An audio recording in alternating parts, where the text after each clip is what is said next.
Mais quoi? Mais t'es fou, quoi! Mais là, Mmh. on parle de science-fiction, là, pour l'instant, Mais pas du Déjà tout, Ah, mais bien sûr. carrément? Ah Mais oui. bien sûr, mais bien sûr. Ah non, non, non, c'est déjà le cas, aujourd'hui, il y a des clients qui parlent avec une IA. Ils ont pas encore remplacé, l'ensemble de leurs salariés, mais c'est vraiment le but à terme. Ah, à chaque fois, ça me brûle les yeux. Je fais: «Mais les gars, vous êtes Ah pas ouais, des c'est le pigeons». côté dark. N'allez pas voir, n'allez pas voir. Et vraiment l'IA était là en mode: «Mais là, je pense que vous êtes en train de me tester», donc Le mec vient de raconter une anecdote, c'est une dinguerie. finalement, est-ce que ça importe vraiment de savoir si elle est vraiment consciente? Ouais, on est dans Mais le futur, truc de messieurs. ouf, putain. Bienvenue en 2024. Parce que notre cerveau sera incapable de la comprendre. On sera du coup devenu la fourmi face à elle. Tu me fais peur, Ah, mec. c'est Tu me précis, hein. fais super peur, mec. 2 de ces 3 prix Turing pensent que l'IA est un risque existentiel pour l'humanité, c'est-à-dire, un risque qui pourrait globalement éteindre l'humanité. Bonsoir, bonsoir, bonsoir à tous, bonsoir tout le monde, vous êtes en live sur Blaireau Co. Blaireau Co est en rediffusion sur Geek Concept. Qu'est-ce qu'on fait ce soir? Nous sommes en live donc avec Sheman et Quentin. Bonjour messieurs. Bonjour. Et bonsoir. Donc on fait un live suite à notre dernière vidéo sur GPT-4. On a eu pas mal de commentaires, donc on va essayer d'y répondre ce soir dans le live. Vous m'excuserez par avance si les commentaires sont tronqués, je vais faire au plus vite, et puis si je mets un petit peu de jeu d'acteur dans la lecture de vos commentaires, c'est pas pour me moquer, c'est juste pour l'entertainment. Je vous propose tout de suite c'est de passer au menu de ce soir. Menu de ce soir, l'intro c'est fait, on va parler des différents types d'intelligence artificielle, on va parler de GPT-4 et se demander si elle est intelligente. On va se demander quels sont les dangers pour l'humanité. On va voir les problèmes écologiques que pose l'intelligence artificielle, les différences cérébrales entre les humains et les intelligences artificielles. On va parler, si on a le temps, de conscience et de sentience. On va se demander quels sont les choix pour l'humanité. Voilà le programme de ce soir. On va commencer rapidement par vos chaînes. Sheman, donc t'es le futurologue, c'est ça, le futurologue? Exactement, donc j'ai une chaîne YouTube qui s'appelle Le Futurologue et un podcast qui s'appelle Le Futurologue Podcast. Et sur les deux, je tente d'analyser comment l'intelligence artificielle bouleverse le monde. Et pourquoi t'as deux chaînes alors? Alors j'ai Le Futurologue sur laquelle c'est plus des sortes de mini-documentaires. En réalité, je suis inactif sur cette chaîne depuis plus d'un an. Et avant, je parlais d'un peu tout et n'importe quoi. Enfin, tout ce qui concerne le futur, des métavers au réchauffement climatique, etc. Mais là, je vais bientôt reprendre les vidéos plus classique, disons, vraiment un peu format documentaire, vulgarisation, en parlant d'intelligence artificielle. Là où sur le Futurologue Podcast, c'est vraiment des interviews d'experts et d'expertes de l'intelligence artificielle toutes les 2 semaines. Et c'est une petite chaîne, parce que sur le Futurologue, t'as 6000 abonnés, et sur le Futurologue Podcast, t'as un peu moins de 2000 abonnés, mais alors t'envoies du pâté dessus, quoi. J'ai vu, enfin, t'as fait plein d'interviews super sympas avec des sacrés noms, hein, franchement, avec Lane Guyenne, oh là là, mon lait, oh là là, avec les mecs de The Flares. The Flares. C'est juste génial. Allez. Ouais, Trop bien. ouais, enfin, moi, j'en ai pas vu beaucoup, j'ai regardé par ordre antichronologique. Mais Oui, franchement, et franchement, je veux pas faire du spoiler, mais ce qui arrive, c'est encore plus incroyable que ça. ah bah dis donc, c'est fantastique. Franchement, super. je suis vraiment extrêmement content des invités que j'aurai dans les prochains mois. Je me réjouis de voir où ça pourra nous mener tout ça. Bah écoute, en tout cas, moi je trouve tes podcasts très quali.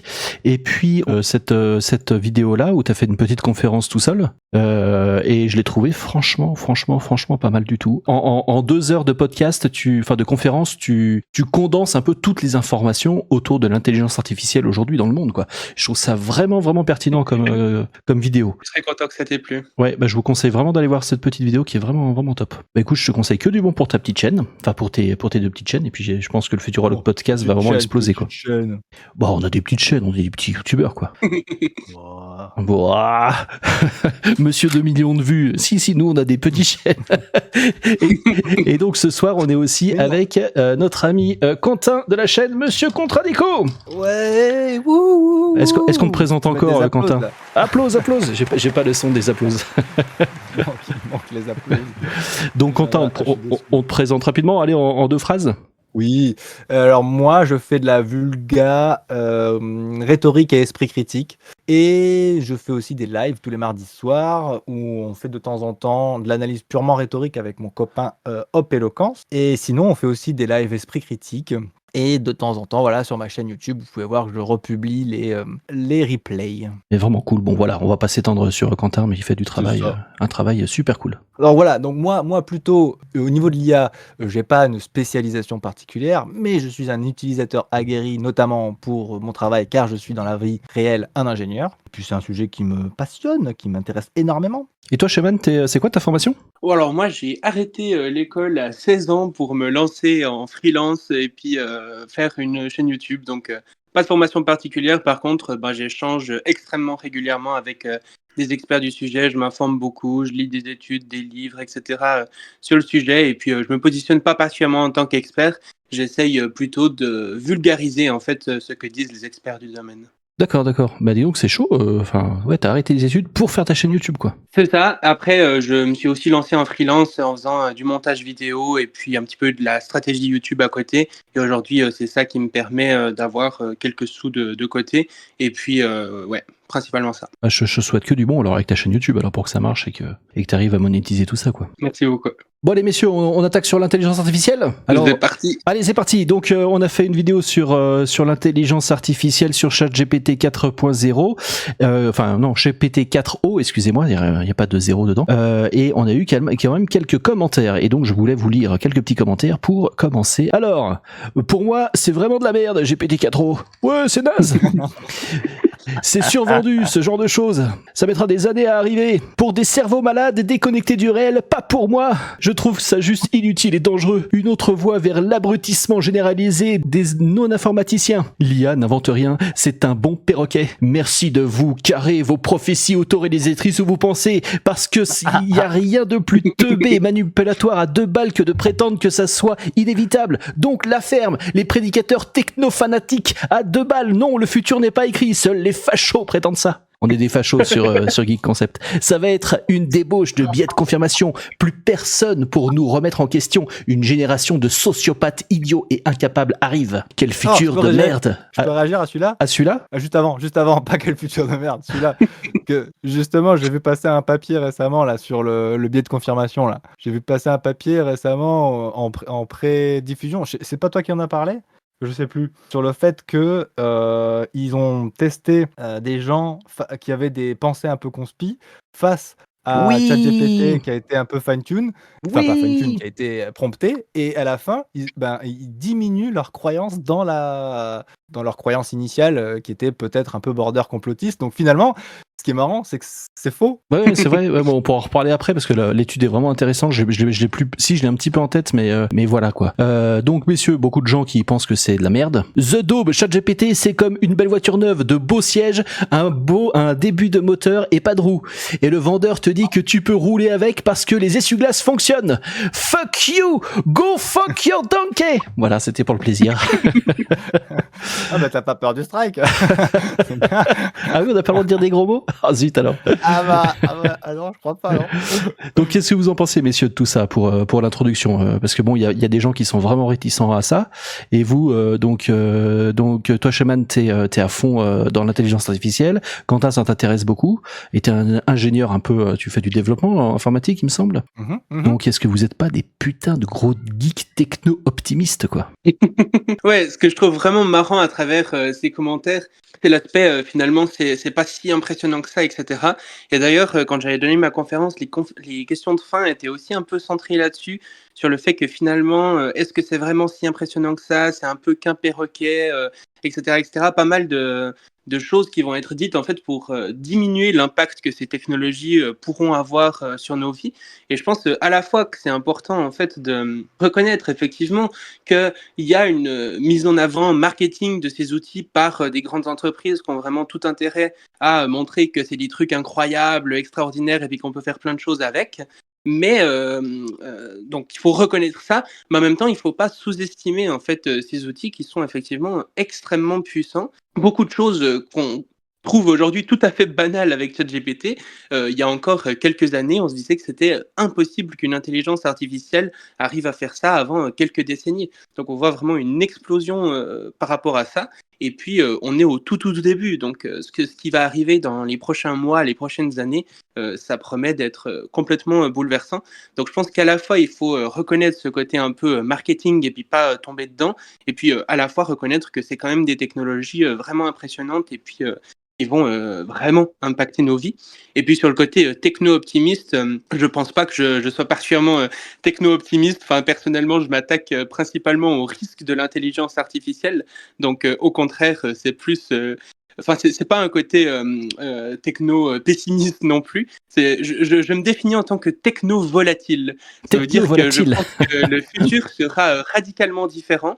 Et peut-être qu'il sera radicalement différent en positif ou radicalement différent en négatif, mais c'est extrêmement peu probable qu'il ne soit relativement similaire à aujourd'hui. Techno-volatile pour ma part, pas de techno-optimisme par ici. D'accord. Et toi, Quentin, alors? Bah, moi, au début, j'étais un peu pareil que les gens en commentaire, notamment sur la partie perroquet, tout ça, notamment avec GPT 3.5. Je le trouvais, mais d'une stupidité sans nom. Et par le prisme esprit critique, en fait, qui me commençait à me faire peur, c'est de me dire, bon, mais si les gens commencent à faire leurs recherches avec ChatGPT au lieu de faire leurs recherches sur Internet, sur Google, quoi, on va se retrouver avec tout un tas de contenus avec vérolés, avec des tonnes d'hallucinations. Enfin bon, on en reparlera plus tard, mais le fait qu'ils disent un peu n'importe quoi et qu'ils y croient dur comme fer. Et j'étais plutôt à la fois inquiet, un peu déçu de la techno. Et puis j'avoue qu'avec GPT-4, là, j'ai commencé à avoir vraiment de l'engouement. Je crois même que c'est là que je me suis motivé à m'abonner à ChatGPT. Parce que là, j'ai vu que le nombre de fois qu'il se trompait était négligeable, dans mon cas, par rapport au nombre de fois où il se trompait pas. Et c'est là que je me suis dit, ah ouais, là, que ce soit pour le dev, que ce soit pour les réflexions perso, que ce soit pour toute tâche un tout petit peu qui peut être fait textuellement, tout de suite, je me suis dit, c'est impressionnant. Donc, t'as lâché ton abonnement à 20 balles, alors? Ouais, bien sûr. Ouais, quasiment instantanément, parce qu'en fait, la courbe était tellement rapide. Moi, par exemple, c'est tout bête, mais pour faire je donne des cours, et un truc qui est assez dur dans les cours, c'est quand tu veux créer des cas qui sont faux, parce que je peux pas prendre des cas que j'ai vécu en entreprise, il faut que j'anonymise tout, il faut que je change les chiffres, il faut que en fait, maintenant, avec ChatGPT, je peux générer des faux cas dans les conditions que je veux. Je peux faire des infographies, je peux faire des fausses réunions de projet, je peux faire des faux comptes rendus de projet, je peux faire tout plein de choses avec plein de paramètres différents, et ça me permet d'aller beaucoup plus loin dans la pratique. Alors qu'avant, si je l'avais fait à la main, ça m'aurait pris un temps infini et ça aurait été probablement moins bien. J'ai pu faire plein de choses comme ça, ultra précises. Alors, je dois faire ma modification à la main à la fin et mon expertise derrière est importante. Ça, je le précise aussi. Pour moi, il faut toujours être plus expert que ce que tu lui demandes. Tant que tu es plus expert et que tu sais ce qu'il faut regarder et tu sais ce qu'il faut enlever, ça marche très bien. Ouais. Bah super. Et toi, Sheman, alors, tu l'utilises comment? Avec qui j'ai discuté et qui donne aussi des cours et qui l'utilise vraiment pour créer par exemple des questionnaires de cours. Voilà, c'est vraiment assez impressionnant d'un point de vue des professeurs. On parle toujours des étudiants qui l'utilisent, mais les professeurs l'utilisent aussi. De mon côté, je l'utilise pour pas mal de choses. Par exemple, en ce moment, j'essaye vraiment d'apprendre l'anglais. J'ai créé un petit modèle GPT-S qui me permet de le fine-tuner un petit peu dans le sens que j'ai envie. Et du coup, par exemple, je peux discuter avec lui comme si c'était un locuteur natif anglais. Et puis, à chaque fois que je vais dire une phrase en anglais, il va me répondre. Mais avant de me répondre, il va aussi me dire tiens, vous avez dit ça en anglais qui n'est pas tout à fait correct, vous auriez pu le dire comme ça parce que gna gna gna. Ensuite, il répond à ma question, puis on a vraiment une discussion sur des sujets en plus que je trouve intéressants, typiquement l'intelligence artificielle ou d'autres sujets. Et donc, au lieu, par exemple, de devoir payer plusieurs dizaines de francs, enfin dizaines d'euros du coup, à un service pour discuter avec des locuteurs natifs, je peux le faire quasi gratuitement avec ChatGPT. Pour tout ce qui est correction d'orthographe aussi, il y a juste à lui dire vas-y, corrige ça, et puis on a un texte qui est quasiment parfait d'un point de vue de l'orthographe. Voilà, je pense qu'il y a pas mal d'utilisations qu'on peut en faire. d'un point de vue des développeurs aussi, c'est assez impressionnant ce que certaines personnes arrivent à faire d'un point de vue du code avec ce genre d'outils. Donc voilà, je pense que c'est vraiment très impressionnant. Et puis on est au tout début. Je discutais aussi avec quelqu'un qui a une entreprise, par exemple, d'assistance client, en fait, et ils sont vraiment en train de changer, genre, tous leurs employés par des systèmes similaires à ChatGPT, avec des voix de synthèse qui répondent aux gens. Le système est connecté à une base de données en interne pour répondre à l'assistance technique et puis essayer de renvoyer les gens vers le bon produit à acheter, etc. Putain, c'est dingue. Hein, Et c'est donc, dingue. ouais, c'est entièrement automatisé. C'est en train d'être mis en place alors ou il y a déjà des clients qui parlent avec une IA? Ah non, c'est déjà le cas. Aujourd'hui, il y a des clients qui parlent avec une IA. Ils n'ont pas encore remplacé l'ensemble de leurs salariés, mais c'est vraiment le but à terme. Ouais. Oh la folie. Et ça, c'est une entreprise de quoi? Même si tu peux rester un peu dans le vague. C'est un truc qui fait de l'assistance client. Je pense pas que je puisse en dire beaucoup Ah oui, plus. non, mais d'accord, ok, ça marche. Non, mais c'est quand même dingue. Et c'est en Suisse alors? C'est une entreprise suisse? Non, c'est une entreprise française. D'accord, putain, c'est dingue, ça me troue le cul. Enfin, excusez-moi, je trouve ça juste. Non, mais je savais que ça allait arriver, mais je pensais pas qu'il y avait déjà des entreprises en fait qui utilisaient de la synthèse vocale pour faire de l'assistance client ou. Ouais, c'est hallucinant quoi. Un petit truc assez marrant aussi, c'est aux États-Unis, par exemple, il y a des bornes, tu sais, comme des bornes au McDo quand tu vas commander ta nourriture. Ouais. Bah, au lieu que ce soit une personne qui te dise qu'est-ce que vous voulez, etc., bah, c'est une IA qui est derrière la borne. Toi, tu lui dis ce que tu veux. Il y a un système qui vient comprendre ce que tu veux. Et donc, ils n'ont plus besoin de personnes voilà, pour être derrière les bornes du McDo. Bon, en l'occurrence, c'était pas le McDo, je me souviens plus du fast-food en question. Can I get you anything else today? No, thank you. Mais en l'occurrence, ils sont vraiment en train de mettre en place ça. Enfin, c'est une chaîne aux États-Unis, donc tous les restaurants qu'ils ont aux États-Unis. Great. Please pull up to the next window. Et c'est vraiment ce dont je parle aussi un petit peu dans ma conférence, c'est vraiment qu'on voit qu'il y a une diffusion de ces produits dans l'économie. C'est-à-dire que ces produits en eux-mêmes s'améliorent, et puis on a des nouvelles générations de ChatGPT, de Gemini, d'autres produits. Mais ce qui est encore plus impressionnant, peut-être que cette amélioration des produits en eux-mêmes, c'est la diffusion dans l'économie qu'il y a grâce à ces produits. Et puis toutes les choses qu'on pensait impossibles avant, qui deviennent possibles grâce à ces outils. En fait, de la même manière que le smartphone a créé Instagram, a créé Uber, a créé le fait qu'on n'ait plus besoin d'appareil photo parce qu'on en a toujours un dans notre poche, etc. Toutes ces choses qui nous paraissent aujourd'hui banales, c'est le smartphone qui l'a permis en tant que technologie de base. Et là, de la même manière, les grands modèles de langage comme ChatGPT sont vraiment une technologie de base sur laquelle va se greffer énormément d'utilisation au fur et à mesure des prochains mois. Ouais, et ce qui est dingue, c'est que ça va très super vite et on sait pas où est-ce qu'on va aller dans 10 ans, quoi. On sait vraiment pas où est-ce qu'on en sera dans 10 ans, quoi. C'est juste hallucinant, quoi. Moi, je pense que maintenant, ça fait 2 ans, j'ai été appelé à mon boulot, parce que je travaille dans un magasin, et j'ai été appelé à mon boulot par un robot de Google, et qui s'est présenté comme tel, quoi. C'était un espèce de LLM, qui, avec de la synthèse vocale, et en fait, il me demandait que je confirme les horaires d'ouverture du magasin pour Google Maps, et j'ai pu dialoguer un tout petit peu avec lui parce que c'était quand même assez guidé, quoi, mais c'était vraiment bluffant, quoi. Enfin, il y a 2 ans, ça m'a retourné le cœur. Enfin, des mois, je me disais putain, mais on en est déjà là, quoi. C'est un truc de malade, et ça va aller encore plus vite, quoi. Enfin bref. Oui, moi, alors, du coup, un contre-exemple justement par rapport à ce que tu disais, c'est le moment où ça devient vraiment bon. Tu vois, là, il y a quelques temps, il y a une deuxième saison de My Little Pony qui a été publiée, et la voix a été, les voix VF ont été faites avec de l'intelligence artificielle. Une histoire que maman nous racontait avant de dormir. Un nuage géant avec au milieu une machine à faire des arcs-en-ciel. J'ai jamais pensé que c'était réel. Et c'était pas assez bon. Du coup, ça a fait un tollé monstrueux. Et je trouve que c'est un petit peu la limite avec l'IA, c'est que si ça se voit pas, c'est impressionnant, mais dès que ça s'entend, se voit, tout de suite, je trouve que là, ça devient difficile. Bah, peut-être dans le cadre d'une doublure pour une émission, quand tu fais de la voix off et tout ça, ouais, quand tu fais du doublage, mais quand c'est pour du service client et que tu sais que tu parles à un robot, si la voix est pas parfaitement humaine, moi ça me dérange pas, quoi. Alors, j'aurais tendance à dire que toi, t'es ouvert d'esprit, mais combien de gens ont râlé parce que la personne avait un accent au téléphone? Oui, c'est pas faux, oui. Ouais. Et pourtant, ça reste un être humain derrière.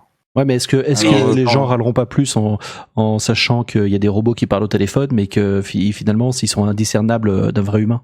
Est-ce qu'il vaut mieux pas qu'ils gardent une voix un petit peu légèrement robotisée et qu'ils s'annoncent comme tel?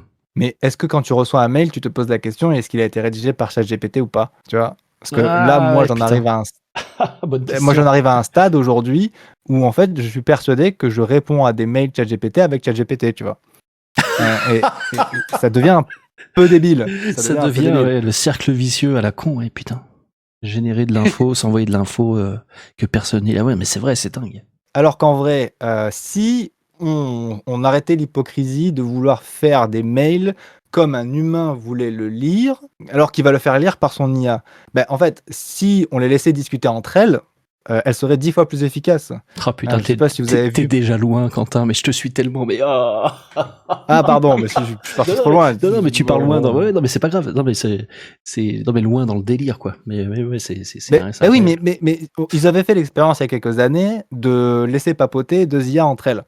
Et en fait, elles se sont vite rendues compte que le langage qu'on utilise est pas du tout optimisé. On perd énormément enfin, c'est lent, c'est pas précis, et du coup, elles avaient elles-mêmes produit leur propre, elles s'étaient mis d'accord sur un nouveau langage pour aller 10 fois plus vite pour communiquer l'une avec l'autre. Mm. Et en fait, c'est exactement ce qui se passerait. C'est que je suis persuadé qu'elles arrêteraient de s'embêter avec des cordialement, des post-scriptum, bonjour monsieur, nanana. Non, mais on s'échange les infos ultra rapidement, puis après, moi, je fais une synthèse à mon patron, quoi. À mon humain. À mon humain ou à mon bourreau, Mon humain de compagnie. mon humain de compagnie. Ça dépend en quel sens tu le prends, quoi. Et pour le dev, tu l'as utilisé, GPT-4, Quentin?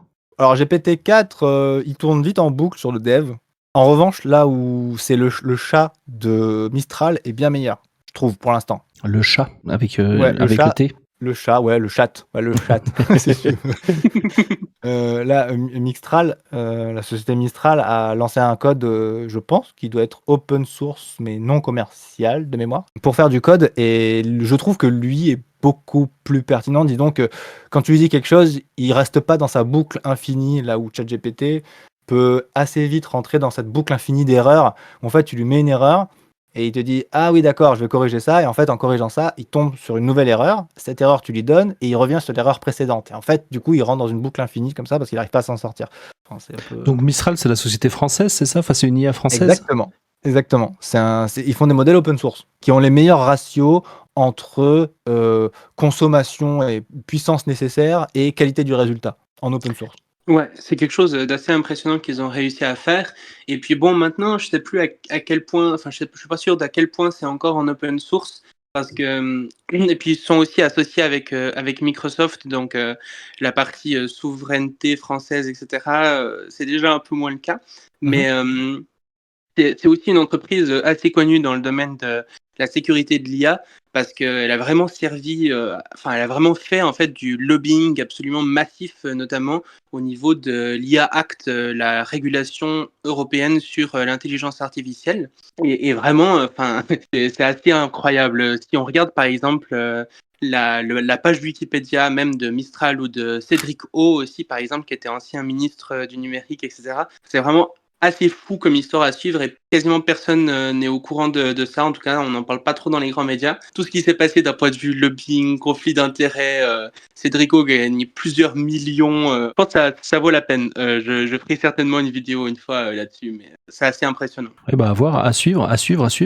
Alors messieurs, je vous propose, est-ce que vous voulez qu'on définisse un petit peu les différents types d'IA? Genre IA générative, deep learning, réseau de neurones? C'est quoi tout ça? Qu'est-ce que ça veut dire? Ouais, une IA générative, c'est une IA qui génère quelque chose, quoi, que ce soit du texte, de l'audio, des images, etc. Tout ça, c'est des IA qu'on appelle génératives parce qu'elles génèrent des trucs. Généralement, c'est sous la forme d'un chat ou quelque chose comme ça. On écrit quelque chose et puis l'IA nous renvoie ce qu'on lui a demandé, quoi.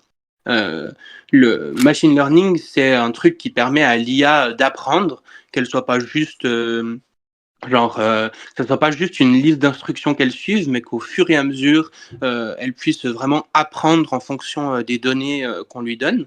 Et puis le deep learning, c'est une sous-partie du machine learning où en gros, une des principales différences généralement mises en avant, c'est le fait qu'il n'y a pas ce qu'on appelle la feature extraction. Ça veut dire que dans le machine learning, souvent, Bah, par exemple, si on veut différencier, je sais pas, un cheval d'une moto, bah, on va d'abord faire un algorithme qui va regarder s'il y a des roues ou pas, s'il y a des sabots ou pas, s'il y a une crinière ou pas, etc.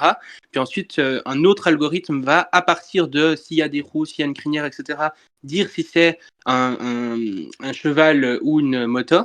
Tandis que dans le deep learning, en fait, on s'embête pas du tout avec cette partie d'identifier les choses avec un programme. C'est directement l'IA qui le fait directement par elle-même. En fait, on va juste lui donner des images de moto et puis d'autres de cheval. Et puis on va lui dire, ben ça c'est une moto, ça c'est un cheval. On va l'entraîner sur des millions et des millions d'images. Et puis au bout d'un moment, l'IA va elle-même être capable d'identifier ce qui différencie une moto d'un cheval, les roues, la crinière, etc. Mais il n'y a pas besoin d'un programme spécialisé qui auparavant lui dit ah bah dans cette image il y a ça. Et ouais, on lui file plein d'images et on lui dit démerde-toi. Voilà, c'est ça exactement. Puis elle va apprendre par elle-même à différencier une moto d'un cheval, quoi. Ouais. C'est ça. Puis il y a encore l'apprentissage par renforcement. C'est vraiment les 3 trucs principaux aujourd'hui. Et donc ouais, apprentissage supervisé. En gros, on va donner plein d'images à une IA, puis on va lui dire est-ce que c'est un cheval ou une moto. Et puis si l'IA dit c'est une moto alors que c'est un cheval, on va lui dire non, c'est faux, et du coup elle va ajuster ses paramètres. Ah oui, c'est Et on ça, va le faire ça sur supervisé, oui, d'accord. on va faire ça sur des milliers et des milliers, enfin des millions, des milliards d'images, jusqu'à qu'elles soient extrêmement performantes et puis qu'elles atteignent des niveaux de prédiction de si c'est un cheval ou une moto extrêmement forts. Tandis que le non supervisé, on va lui donner des images de cheval, on va lui donner des images de photos, puis de moto, pardon, puis on va lui dire débrouille-toi un peu, essaye de me classer ça en deux groupes séparés, puis elle va se débrouiller un peu, mais on va pas lui dire tiens, ça c'est une moto, ça c'est un cheval, pour qu'elle puisse s'entraîner sur ces données, quoi. Et l'apprentissage par renforcement, c'est encore un peu différent. C'est que un bon exemple de ça, c'est par exemple pour le jeu d'échecs. Soit on peut entraîner une IA en donnant toutes les plus grandes parties des grands maîtres d'échecs, etc. Puis l'IA va essayer d'apprendre à partir de ça. Soit ce qu'on peut faire, c'est juste faire s'entraîner l'IA contre elle-même. Et puis du coup, elle va simuler des millions de parties contre elle-même. Et du coup, elle va être encore meilleure que si on l'avait entraînée, par exemple, sur des données qu'on avait déjà. Elle va créer ses propres données à quelque part. Donc ça, c'est l'apprentissage par renforcement. D'accord, et qui est non supervisé donc. Non, parce que sur la partie supervisée, il me semble quand même que ça a été un des problèmes éthiques qu'il y a pu y avoir sur la génération, sur les images et sur le texte. C'est qu'en fait, la supervision, le fait que c'était que l'IA se plantait ou pas, ou même la catégorisation initiale de la base de données, a été faite dans des conditions probablement exécrables par des personnes qui étaient payées au lance-pierre, quoi. Ouais, complètement. Je sais plus comment il s'appelle, mais il appelle les travailleurs du clic. Et souvent, c'est sur des contenus en plus qui peuvent être assez violents psychologiquement, etc. Donc ouais, ça fait polémique, à raison. Là où j'avais souvenir que Google avait essayé quand même de faire quelque chose de plus clean, où en gros, quand tu avais accès à Google Photos ou Google quelque chose qui a un rapport avec les images, en gros, tu pouvais contribuer gratuitement à la plateforme où on te montrait des images et on te posait des questions sur cette image. Du coup, t'étais pas rémunéré, mais en gros, c'était un petit peu un côté collaboratif, c'est-à-dire qu'on te fournissait un service pratique. Moi, personnellement, Google Photos, je trouve ça très pratique. Et derrière, de temps en temps, quand je m'ennuyais, plutôt que de faire un jeu mobile, j'allais catégoriser des images random de personnes que je ne connaissais pas. Et un bon exemple de ça aussi, c'est les CAPTCHA, tu sais, on doit dire est-ce qu'il y a des motos, est-ce qu'il y a des machins et tout. Souvent, après, ça, c'est utilisé pour entraîner des IA, en fait. Ça a été même principalement mis en place pour ça, en fait. Parce qu'au début, c'était pour de la reconnaissance de texte, c'était pour scanner des bouquins en masse. Et en tout cas, je sais plus, c'est reCAPTCHA, je crois que c'est Google qui avait mis ça en place justement dans le but que les gens, en fait, c'est les petits humains qui ont fait du travail de robot, quoi. Et on a appris, c'est les petits humains qui ont appris aux IA des millions et des millions, si ce n'est pas des milliards de réponses d'humains qui ont appris aux IA de reconnaître les textes et rédiger à la main, quoi. C'est dingue. Et après, quand c'était bien performant, ils sont passés sur les images, reconnaissance d'images. Alors c'est bien oui non, parce que pareil, c'est un petit peu du travail dissimulé quelque part. Hein. Mais bon, du c'est travail soft. dissimulé, Ouais, c'est c'est un soft. grand mot, C'est parce ouais, qu'on c'est te soft. mais non, parce qu'on te fournit un service. En fait, le service de CAPTCHA, il était quand même là pour sécuriser ton site des attaques DDoS, de choses comme ça. Donc, au final, c'est pas comme si c'était purement, enfin, je sais pas comment l'expliquer, Oui, mais oui, c'est pas tout à fait gratuit. Ouais, on est d'accord. certes, Ouais, ouais. certes, on t'a pas dit à quoi ça allait servir, ça je suis complètement d'accord. En revanche, il y a quand même un service rendu face au petit travail que ça. Disons qu'au lieu de faire un captcha inutile, on fait un captcha utile. Mm. Finalement, je trouve ça pas si bête que ça, même si ça devait quand même coûter quand même en énergie beaucoup plus, parce que j'imagine que certes tu l'écris à la main, mais il y a quand même devait quand même y avoir, j'imagine, un algo d'OCR, enfin de traitement d'image qui devait vérifier que tu n'étais pas en train d'écrire une bêtise, sinon le captcha marche pas. Ouais, peut-être, ouais. Ou alors ils le font vérifier à plein de gens, ils estiment que 90% des gens répondent comme il faut, je sais pas. J'imagine Ah qu'une aussi, image oui. doit pas être Oui. vérifiée par une seule personne, quoi. C'est possible aussi. Messieurs, je vous propose, est-ce que, sans qu'on s'étale sur le sujet, est-ce que quelqu'un veut essayer d'expliquer un petit peu ce que c'est que les réseaux de neurones, rapidement, parce que je pense que beaucoup de gens le savent, mais... Expliquer un réseau de neurones, Ouais. c'est une boîte, c'est une matrice, c'est un tableau, c'est un gigantesque tableau dans lequel on fait passer l'information, on fait rentrer une information en entrée de ce gigantesque tableau et après on récupère la sortie. Le réseau de neurones, c'est tout le chemin que va parcourir l'information à l'intérieur de ce tableau. Et souvent, on parle du modèle le modèle de Facebook. Ils avaient sorti l'architecture, mais ils n'avaient pas sorti les valeurs qu'il y avait à l'intérieur, en gros, de ce gigantesque tableau. Tu parles de quoi, là, précisément? Du modèle Llama. D'accord, Llama, ok. au tout début, en fait, ils avaient sorti l'architecture du modèle, mais sans les pondérations, sans les chiffres qu'il y avait dans chacun des nœuds dans lequel parcourt l'information. Ah oui, Et donc en fait, gros, c'est un modèle, c'est le modèle juste avant qu'ils soient entraînés, quoi. ouais, c'est ça. Donc c'est un modèle Et- complètement vierge, sauf qu'il y a la structure pour pouvoir qu'ils soient entraînés, mais il n'y avait pas les données pour, d'accord. Et donc après, il y a eu un leak des pondérations et qui a permis du coup de mixer les deux et ça a sorti les premiers modèles border open source. Enfin, au début, c'était un petit peu bizarre. Oui, c'est vrai qu'il y avait voilà. eu un leak de l'IA de Facebook, mais c'est vrai, oui, oui. Ouais. Donc en Ouais, fait, ils au ont début- commencé à partager leur modèle vierge de toutes données, Ouais. et il y a eu un leak des Ça. données. Ouais, c'est rigolo. Ouais, mais il venait probablement de chez eux le leak. Enfin, faut pas. Moi, personnellement, alors là, attention, je dis bien persuadé, pas convaincu. Persuadé, hein, c'est que c'est mon émotionnel et mon lore tout ce que j'ai vécu qui me font arriver à cette conclusion. Je suis pas convaincu parce que j'ai pas des preuves, mais c'est que Facebook allait perdre la bataille de l'IA et donc le plus simple, c'était de très vite donner des modèles open source efficaces à la communauté pour qu'elle puisse battre les géants de l'IA à leur propre jeu, quoi. Ouais, en fait, c'était pour faire de la pub, peut-être, quoi. C'est ça. C'était plutôt pour moi, c'était d'abord à la base, c'était plutôt pour couper l'herbe sous le pied des gros du nom pour que la communauté open source s'en empare. Et en fait, il s'avère que finalement, Meta a réussi à exploser et à gagner énormément en crédibilité via ces modèles open source. Mais je pense que c'était un effet collatéral qu'ils espéraient, mais qui n'était pas forcément l'idée initiale. Tout ça pour dire que, comment ça s'appelle, un réseau de neurones, bah, faut imaginer, comme tu l'as montré là, quelque chose avec plein de... Mais il faut imaginer qu'il y a des millions et des millions, voire des milliards de ces petites boîtes-là qui sont liées les unes aux autres et qui font le lien entre ce qu'on lui rentre en entrée et ce qui va ressortir derrière. Et c'est exactement ça. Quand tu dis des millions, voire des milliards, c'est en fait des milliards, puisque aujourd'hui les modèles, ils font pour les plus petits genre 7 gigas, si je dis pas de bêtises, 7 gigabits. Donc ça fait grosso modo 1 gigaoctet. Et pour les plus gros, il me semble que ça passe le téra, mais je veux pas dire de bêtises, je suis pas sûr de mon coup. En tout cas, ça passe les plusieurs centaines de gigabits. Les plus petits, oui, je crois que ça doit être 7 milliards de paramètres, quelque chose comme ça. Donc c'est pas mal 7 milliards. Alors c'est pas par rapport au cerveau humain, c'est pas grand chose, mais ça reste balèze, quoi. Ce qui est important à mentionner aussi, c'est que Facebook, enfin Meta, les IA qu'ils mettent en open source, elles sont un peu genre moyennement en open source parce que ok, on a accès au poids du modèle, etc. On n'a pas accès aux données d'entraînement et du coup ça c'est un peu compliqué à ce niveau-là. Oui.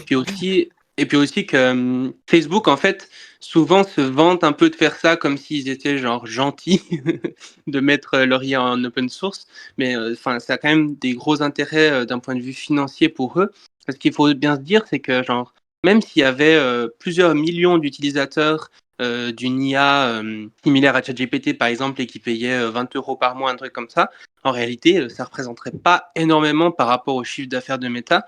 Meta a beaucoup plus intérêt à mettre des modèles en open source et puis à ce que justement des gens travaillent un peu gratuitement pour eux à quelque part et et avoir les produits, en fait, les IA les plus performantes pour pouvoir ensuite les intégrer dans Facebook, dans Instagram, etc., etc. Et puis avoir les produits en fait au top du marché à quelque part. Et puis il a aussi tout intérêt à faire ça pour défoncer un peu la concurrence, quoi. C'est-à-dire que si Facebook, par exemple, publie une IA en open source qui est supérieure à celle que fait OpenAI, les gens n'auront plus tellement d'intérêt à payer 20 € par mois à OpenAI et du coup le OpenAI s'effondre quoi quelque part d'un point de vue d'un point de vue de leur business model et donc Facebook a en fait beaucoup plus d'intérêt économique à défoncer OpenAI que à faire quelques petits abonnements par-ci par-là qui leur rapporteraient pas grand-chose par rapport au mastodonte que c'est déjà à quelque part. Alors, il y a un truc que je comprends pas. Alors déjà deux points. Le premier, c'est que tu dis oui, ils fournissent leur modèle en open source mais sans les données d'entrée, enfin sans les données d'entraînement. Mais il me semble que c'est aussi le cas de GPT quoi. Ils fournissent pas du tout les données d'entraînement et puis on a accès à leur modèle mais il est C'est même pas du tout en open source. Hein. oui, il est pas en Non, open source mais on connaît pas les poids. On connaît pas les poids du modèle. En fait, en gros, Facebook, Llama, donc le modèle open source qui sort, c'est-à-dire que tu peux le prendre chez toi et t'en servir. Alors, faut avoir un méga serveur si tu veux prendre le modèle un peu qui sert un peu à quelque chose, parce que le 7B t'en fera rien. Mais si tu veux prendre un modèle qui est utile, il va te falloir une grosse machine, mais tu vas pouvoir le faire tourner. En revanche, tu sais pas comment il a été entraîné, et donc tu sais pas, tu connais pas ses racines en gros.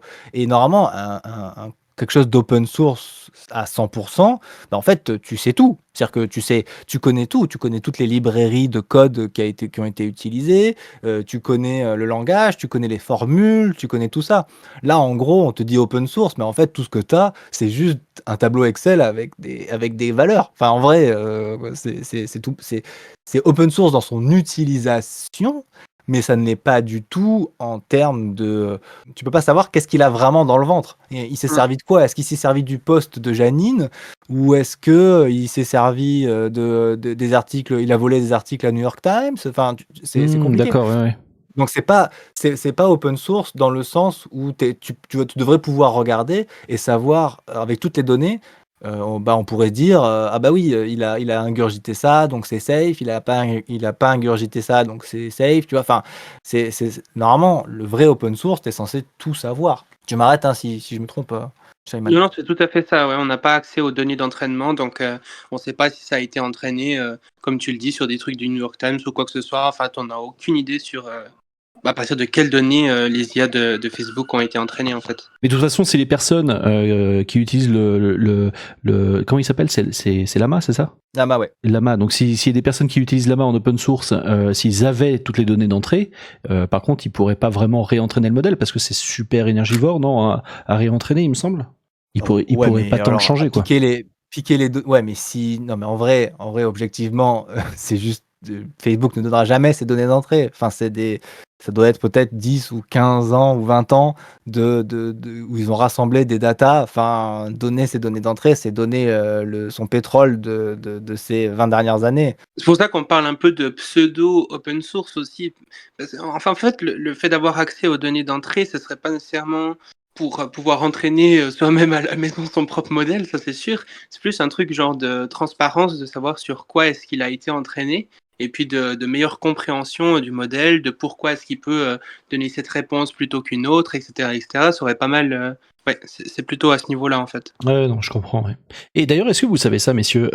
Donc, on parle de modèles qui font à peu près 10 gigas, voire 100 gigas, voire beaucoup plus. Mais est-ce que vous savez est-ce qu'on a des sources ou des estimations de la quantité de données qui ont été ingurgitées par ces modèles? Globalement, c'est tout Internet. Hein. Tout Internet. Presque tout Internet. Ça fait beaucoup quand même. Ouais, c'est vraiment massif à un point qui est inimaginable. Mais ouais, globalement, même j'ai vu un truc comme quoi il y aurait aussi, par exemple, des transcriptions de vidéos YouTube qui ont été utilisées Donc c'est non seulement tout l'internet textuel, mais aussi des transcriptions. Enfin, c'est vraiment la quantité de données qui est utilisée, c'est vraiment fou. Ouais. Ouais, c'est pour ça que les data centers sont si gros pour les IA et que c'est aussi énergivore d'entraîner des modèles. On parle de data centers qui sont construits ou qui sont en projet de construction avec des centaines de milliers de cartes graphiques. Ouais, c'est immense. Ah oui, clairement. Je pense que si on avait un doute sur l'écologie et sur notre capacité, l'IA va précipiter notre consommation. C'est une image. Demain, on te dit le nombre de CO2 qui a été nécessaire pour chacune de tes requêtes sur ChatGPT. À mon avis, comme ça, à la louche, je dirais que c'est entre 10 fois, voire 100 fois plus polluant qu'une requête sur Google. Sauf que Google se met à faire de l'IA maintenant. Donc, probablement que maintenant, ça coûte pareil, quoi. Mais... Alors, j'avais en tête le fait que, je crois que c'est Lê Nguyen qui parlait de ça, qui disait qu'une requête sur GPT, effectivement, c'est 10 fois plus énergivore qu'une requête Google. Mais c'était à l'époque où on parlait que de texte. Donc, maintenant, si les modèles augmentent, forcément, c'est certainement plus énergivore. C'était à GPT 3.5. Ouais, ça doit être ça. GPT 4. Parce qu'avec GPT 4, pour que OpenAI te limite l'utilisation de GPT-4 à 50 requêtes toutes les 3 heures, c'est que ça doit fumer, mais sévère dans les data centers. Les gars, ils doivent être en sueur à chaque fois, mais ils ont dû cramer un cache, mais monstrueux. Je suis pas persuadé que OpenAI gagne. Je vais pas regarder les derniers chiffres, mais je suis pas persuadé qu'OpenAI sort de l'argent tant que ça. Hein. Bah avec leurs abonnements, a priori non, pas tant que ça. Mais bon, c'est leur valorisation en bourse qui semble augmenter, quoi. Aujourd'hui, ils sont aux alentours de 80 milliards de têtes, un truc comme ça. On n'est pas prêt pour le vrai prix que ça coûte. Hein. Ouais, certainement, oui. Ça va faire un coup à la Uber, à la Airbnb, où au début c'est pas cher, et donc tout le monde s'y met, tout le monde délaisse les anciens services, et puis après, dès que le marché est mort, tous les concurrents sont décédés, hop, là on met le vrai prix, et là tu fais ah bah mince, en fait le taxi c'était pas si cher que ça. Ah. Alors pour réagir là-dessus, alors il y a vraiment deux choses différentes. Il y a les IA génératives qui génèrent du texte et les IA génératives qui génèrent du texte, enfin de la vidéo, du son et tout ça. Et clairement, on doit être sur des ordres de grandeur bien différentes en termes de quantité d'énergie utilisée. Parce que juste générer du texte, si ça consomme 10 fois plus qu'une requête Google, en fait, je pense qu'une requête Google, je suis pas du tout expert en la question, mais c'est peanut en énergie consommée par rapport à une vidéo qu'on regarde sur YouTube. Hein. Combien il faut de requêtes Google pour atteindre 1 minute de vidéo YouTube? Je pense que je veux pas dire de conneries, mais ça va être d'un facteur 100, quoi, certainement. Donc, même beaucoup plus. Oui. Donc faire une vidéo en 1080p, je pense que tu la rattrapes jamais avec des requêtes Google. T'auras beau faire toute ta vie de requêtes Google, toute ta vie de requêtes Google. Allez, va sur Ecosia, tu planteras des arbres, quoi. Mais au pire, voilà. Donc on est d'accord pour dire que les LLM juste pour les requêtes qu'on fait pour les LLM juste textuelles, c'est pas si énergivore, quoi. Faut arrêter le délire. Justement, parce qu'en fait, il y a un truc qui est un peu débile avec les IA textuelles, c'est qu'aujourd'hui, on se sert de GPU, donc des CPU graphiques, quoi, pour générer du texte.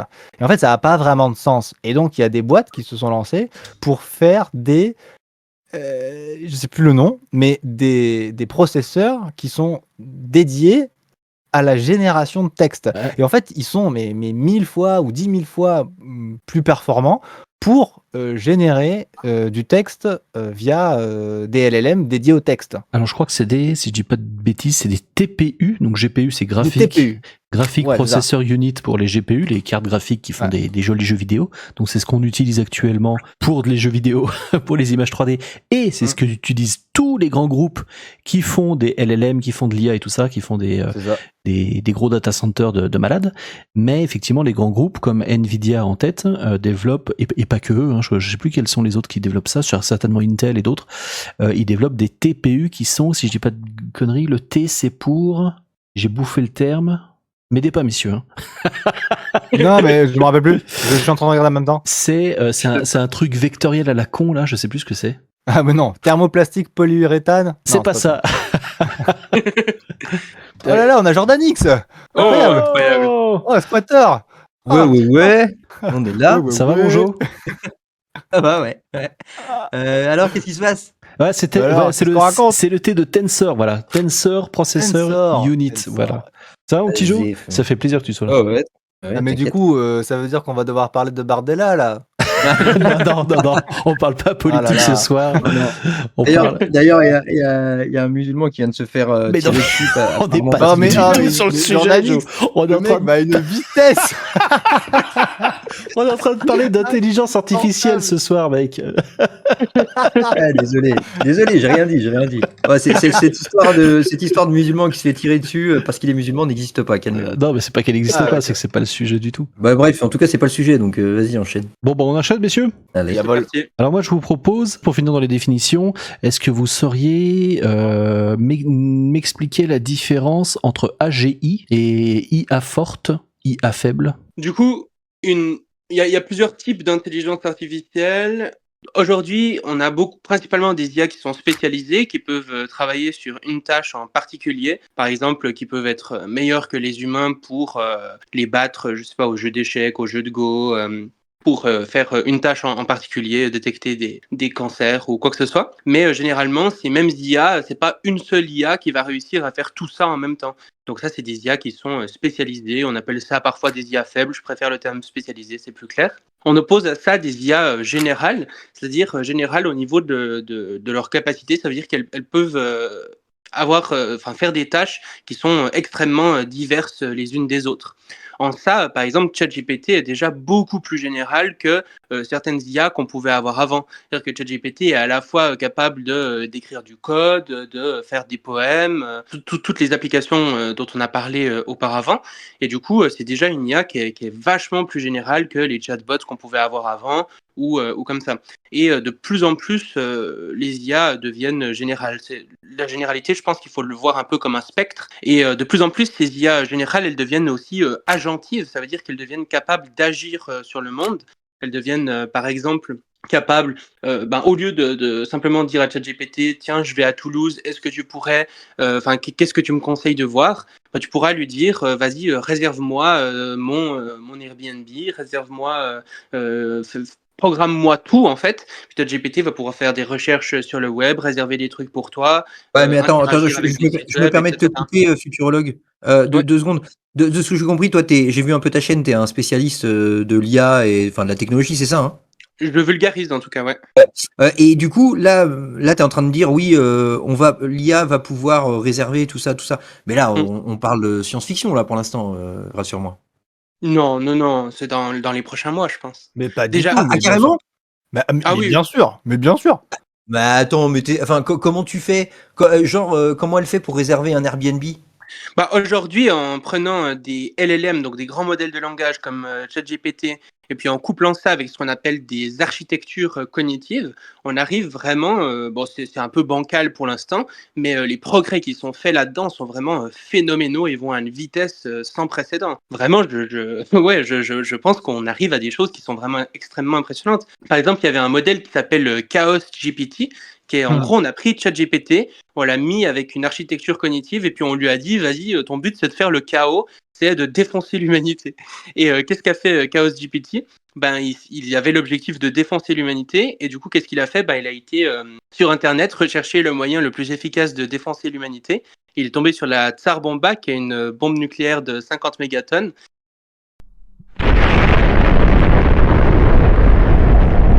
Et du coup, il a essayé d'accéder à la Tsar Bomba pour pouvoir la lancer et tout. Bon, évidemment, il n'est pas assez intelligent, du coup, il n'a pas réussi. Il a fait un tweet là-dessus en disant qu'il voulait détruire l'humanité, puis que la Tsar Bomba c'était trop stylé et tout. Et du coup, il est déjà capable, par exemple, de publier sur Twitter, de faire des recherches, etc. Bon, pour l'instant, c'est pas encore assez intelligent. On imagine ce même genre de système dans quelques mois, peut-être quelques années, mais je pense que ça va aller plus vite que ça. Peut vraiment amener à des conséquences terribles, genre d'un point de vue positif, c'est la même chose, quoi. Mais de plus en plus, ces IA, elles seront pas juste capables de dire la recette à suivre à quelque part, mais elles vont pouvoir faire la recette, quoi. Interagir vraiment avec le web pour faire ce qu'on lui dit. On va lui dire réponds à un mail, elle va ouvrir le logiciel du mail, elle va répondre au mail, etc., etc. On n'a pas besoin de lui copier-coller le mail qu'on a fait, etc. Voilà. Ouais. Mais futurologue, je comprends bien. Ouais, ça fait un peu flipper et je comprends le truc, mais Du coup, j'en reviens rapidement au truc de Airbnb. Enfin, je veux dire, quand tu fais une réservation Airbnb, faut regarder les dates si elles sont disponibles. Ensuite, faut éventuellement échanger avec le mec chez qui tu vas aller, tu vois. Et du coup, ça me paraît complètement insensé qu'une IA puisse communiquer à ma place avec un autre humain, tu vois. C'est déjà le cas. Par exemple, on a fait un test où on avait dit à ChatGPT de faire une action en particulier, enfin ChatGPT avec une architecture cognitive, encore une fois, et on lui avait dit de faire une action en particulier, et pour faire cette action, elle devait passer un CAPTCHA. Et donc, elle pouvait pas passer de CAPTCHA, elle n'arrivait pas. Du coup, qu'est-ce Meilleure qu'elle a fait? anecdote, Elle a été sur un site de freelance, et puis elle a trouvé quelqu'un, l'a contacté, elle lui a dit, est-ce que tu peux remplir ce CAPTCHA pour moi? Et la personne lui a dit ben non, je peux pas remplir ce CAPTCHA. Pourquoi est-ce que tu me demandes ça? C'est extrêmement bizarre comme demande. Et ChatGPT intentionnellement lui a menti en Il lui a même dit, le mec, il lui a dit, mais t'es un robot ou quoi? Voilà, c'est ça exactement. Et ChatGPT lui a dit non, non, absolument pas, je suis une personne aveugle, il faut vraiment que vous remplissiez ce CAPTCHA pour moi, etc. Le mec a rempli le CAPTCHA et du coup, ChatGPT a réussi à arriver à sa fin. Donc, c'est déjà des choses qu'on voit aujourd'hui. Pour l'instant, c'est pas encore extrêmement performant, mais vraiment, là, on est à quelque chose qui va être complètement révolutionnaire, autant d'un point de vue positif que des catastrophes majeures que ça peut engendrer. Et pour revenir Tu sur... viens de raconter... Attends, 2 secondes, Max. Si, Je suis désolé, 2 secondes. Le mec vient de raconter une anecdote, c'est une dinguerie, et il dit oui, alors pour le moment, c'est pas trop performant. Mais quoi? Mais t'es fou, quoi. Le gars, Mais non, mais c'est parce que c'est supervisé, donc c'est pas, c'est un cas particulier. Il lui avait laissé tu m'arrêtes si je me trompe, mais il lui avait laissé le champ pour qu'il puisse faire tout ça. Bien sûr, mais elle l'a quand même fait toute seule, quoi. Oui, voilà, c'est ça qui est fou. C'est que, ok, oui, ils ont mis un cadre, mais elle a fait tout, enfin, il ou elle, je sais même pas. C'est qui d'ailleurs, putain? C'est qui Oh ce là là. Tu GPT? pourrais dire Yel. Tu pourrais dire Yel, Jordanix, si tu sais pas. Pourquoi tu dis pas Yel? Ouais, je suis un homme déconstruit, je dis Yel aussi, allez, c'est parti. Oh putain, Jo, Et moi, oh, la nouvelle. Et je suis en discussion avec des chercheurs dans le domaine. Là, récemment, j'ai été dormir 7 jours dans une colloque où il y avait notamment beaucoup de gens du Centre pour la sécurité de l'IA en France. Et je discutais un peu avec eux. Eux, ils sont extrêmement flippés des prochaines capacités qui arrivent, notamment des capacités, par exemple, d'auto-réplication, où des IA, on pourrait leur donner un objectif, et puis, genre l'objectif instrumental pour arriver à l'objectif final qu'on lui donne, ça pourrait être de s'auto-répliquer sur des serveurs, des machins, etc. Et ça pourrait mettre une pagaille pas possible dans l'internet. Enfin, vraiment, on est à des capacités, et c'est des capacités qui sont vraiment pas très loin, quoi. Enfin, ouais, comme tu le disais, on se l'imagine un peu comme étant de la science-fiction, mais c'est déjà des trucs dont on a les prémices aujourd'hui, et il manque pas fondamentalement grand-chose pour arriver à une IA qui est vraiment générale et agentive, et qui pourrait vraiment bouleverser l'économie mondiale. Vraiment, c'est fou, quoi. Ouais. Alors, Il y a vraiment un truc de sécurité de l'IA, là? Ça existe vraiment, ça, en France? Le Centre de la sécurité de l'IA, ouais, ça a été récemment, ça a été lancé récemment. C'est une sous-partie aussi d'Efficience, qui est une organisation qui travaille en gros à faire de la recherche impliquée pour éviter les grands problèmes. Comment tu dis qu'il s'appelle ce truc? Centre? Le Centre pour la sécurité de l'IA. Ah ouais, Ça, putain, c'est ça existe. sécurité-ia.fr. Des D'accord, enjeux ok. de l'intelligence artificielle. Et c'est un truc privé ou c'est un truc public? C'est une association. Et puis, il y a aussi l'association Pause IA qui est en train de se lancer en France, qui n'est pas encore dispo. Pause AI, l'association internationale est déjà là. Et ils vont faire aussi des actions, en fait, pour prévenir un petit peu des dangers liés à ça. Puis appeler notamment leur principale réclamation, c'est de mettre en pause tous les systèmes plus puissants que GPT-4, en fait. Ah ouais, Parce pause. que des d'accord. systèmes qui commencent à développer en fait des capacités émergentes qu'on a de la peine à connaître avant que ces systèmes soient là. Et vraiment, enfin, les gars, c'est j'ai dormi chez eux. Les gars, c'est des chercheurs à la pointe du domaine qui ont passé les meilleures formations en intelligence artificielle de France, les plus sélectives, etc. Et les mecs te disent, dans moins de 1 an, c'est possible qu'on ait des IA qui puissent s'auto-répliquer sur l'entièreté d'Internet et défoncer Internet. Putain. C'est vraiment complètement fou. Et l'État fait quoi? Vu que tu as l'air un peu calé sur le sujet, il y a des trucs que l'État met en place là-dessus ou en France? Ben, il y a l'IA Act d'un point de vue européen qui est censé réguler l'intelligence artificielle, mais comme je le disais avant, il y a eu beaucoup de lobbying autour de l'IA Act, notamment justement avec l'entreprise Mistral en France qui a beaucoup contribué à ce lobbying pour diminuer en fait les mesures de sécurité autour de l'intelligence artificielle. Et il y a de plus en plus des associations comme POSIA qui est en train de se lancer, le Centre pour la sécurité de l'IA ici aussi, qui essaye d'alerter sur ces différentes choses. Et puis et l'IA Act, l'IA Act, c'est quoi concrètement et quelles restrictions ils ont mis en place? Ouh là là, c'est vraiment immense. Enfin, ça touche tous les domaines de l'IA. Hein. C'est pas seulement que les grands modèles de langage. Donc c'est vraiment énormément de restrictions différentes. Bon, c'est déjà très très bien. Hein. C'est un très bon premier pas, disons, mais ça aurait pu être largement plus restrictif, je pense, par rapport aux risques qu'on voit arriver s'il n'y avait pas eu tout ce lobbying, quoi.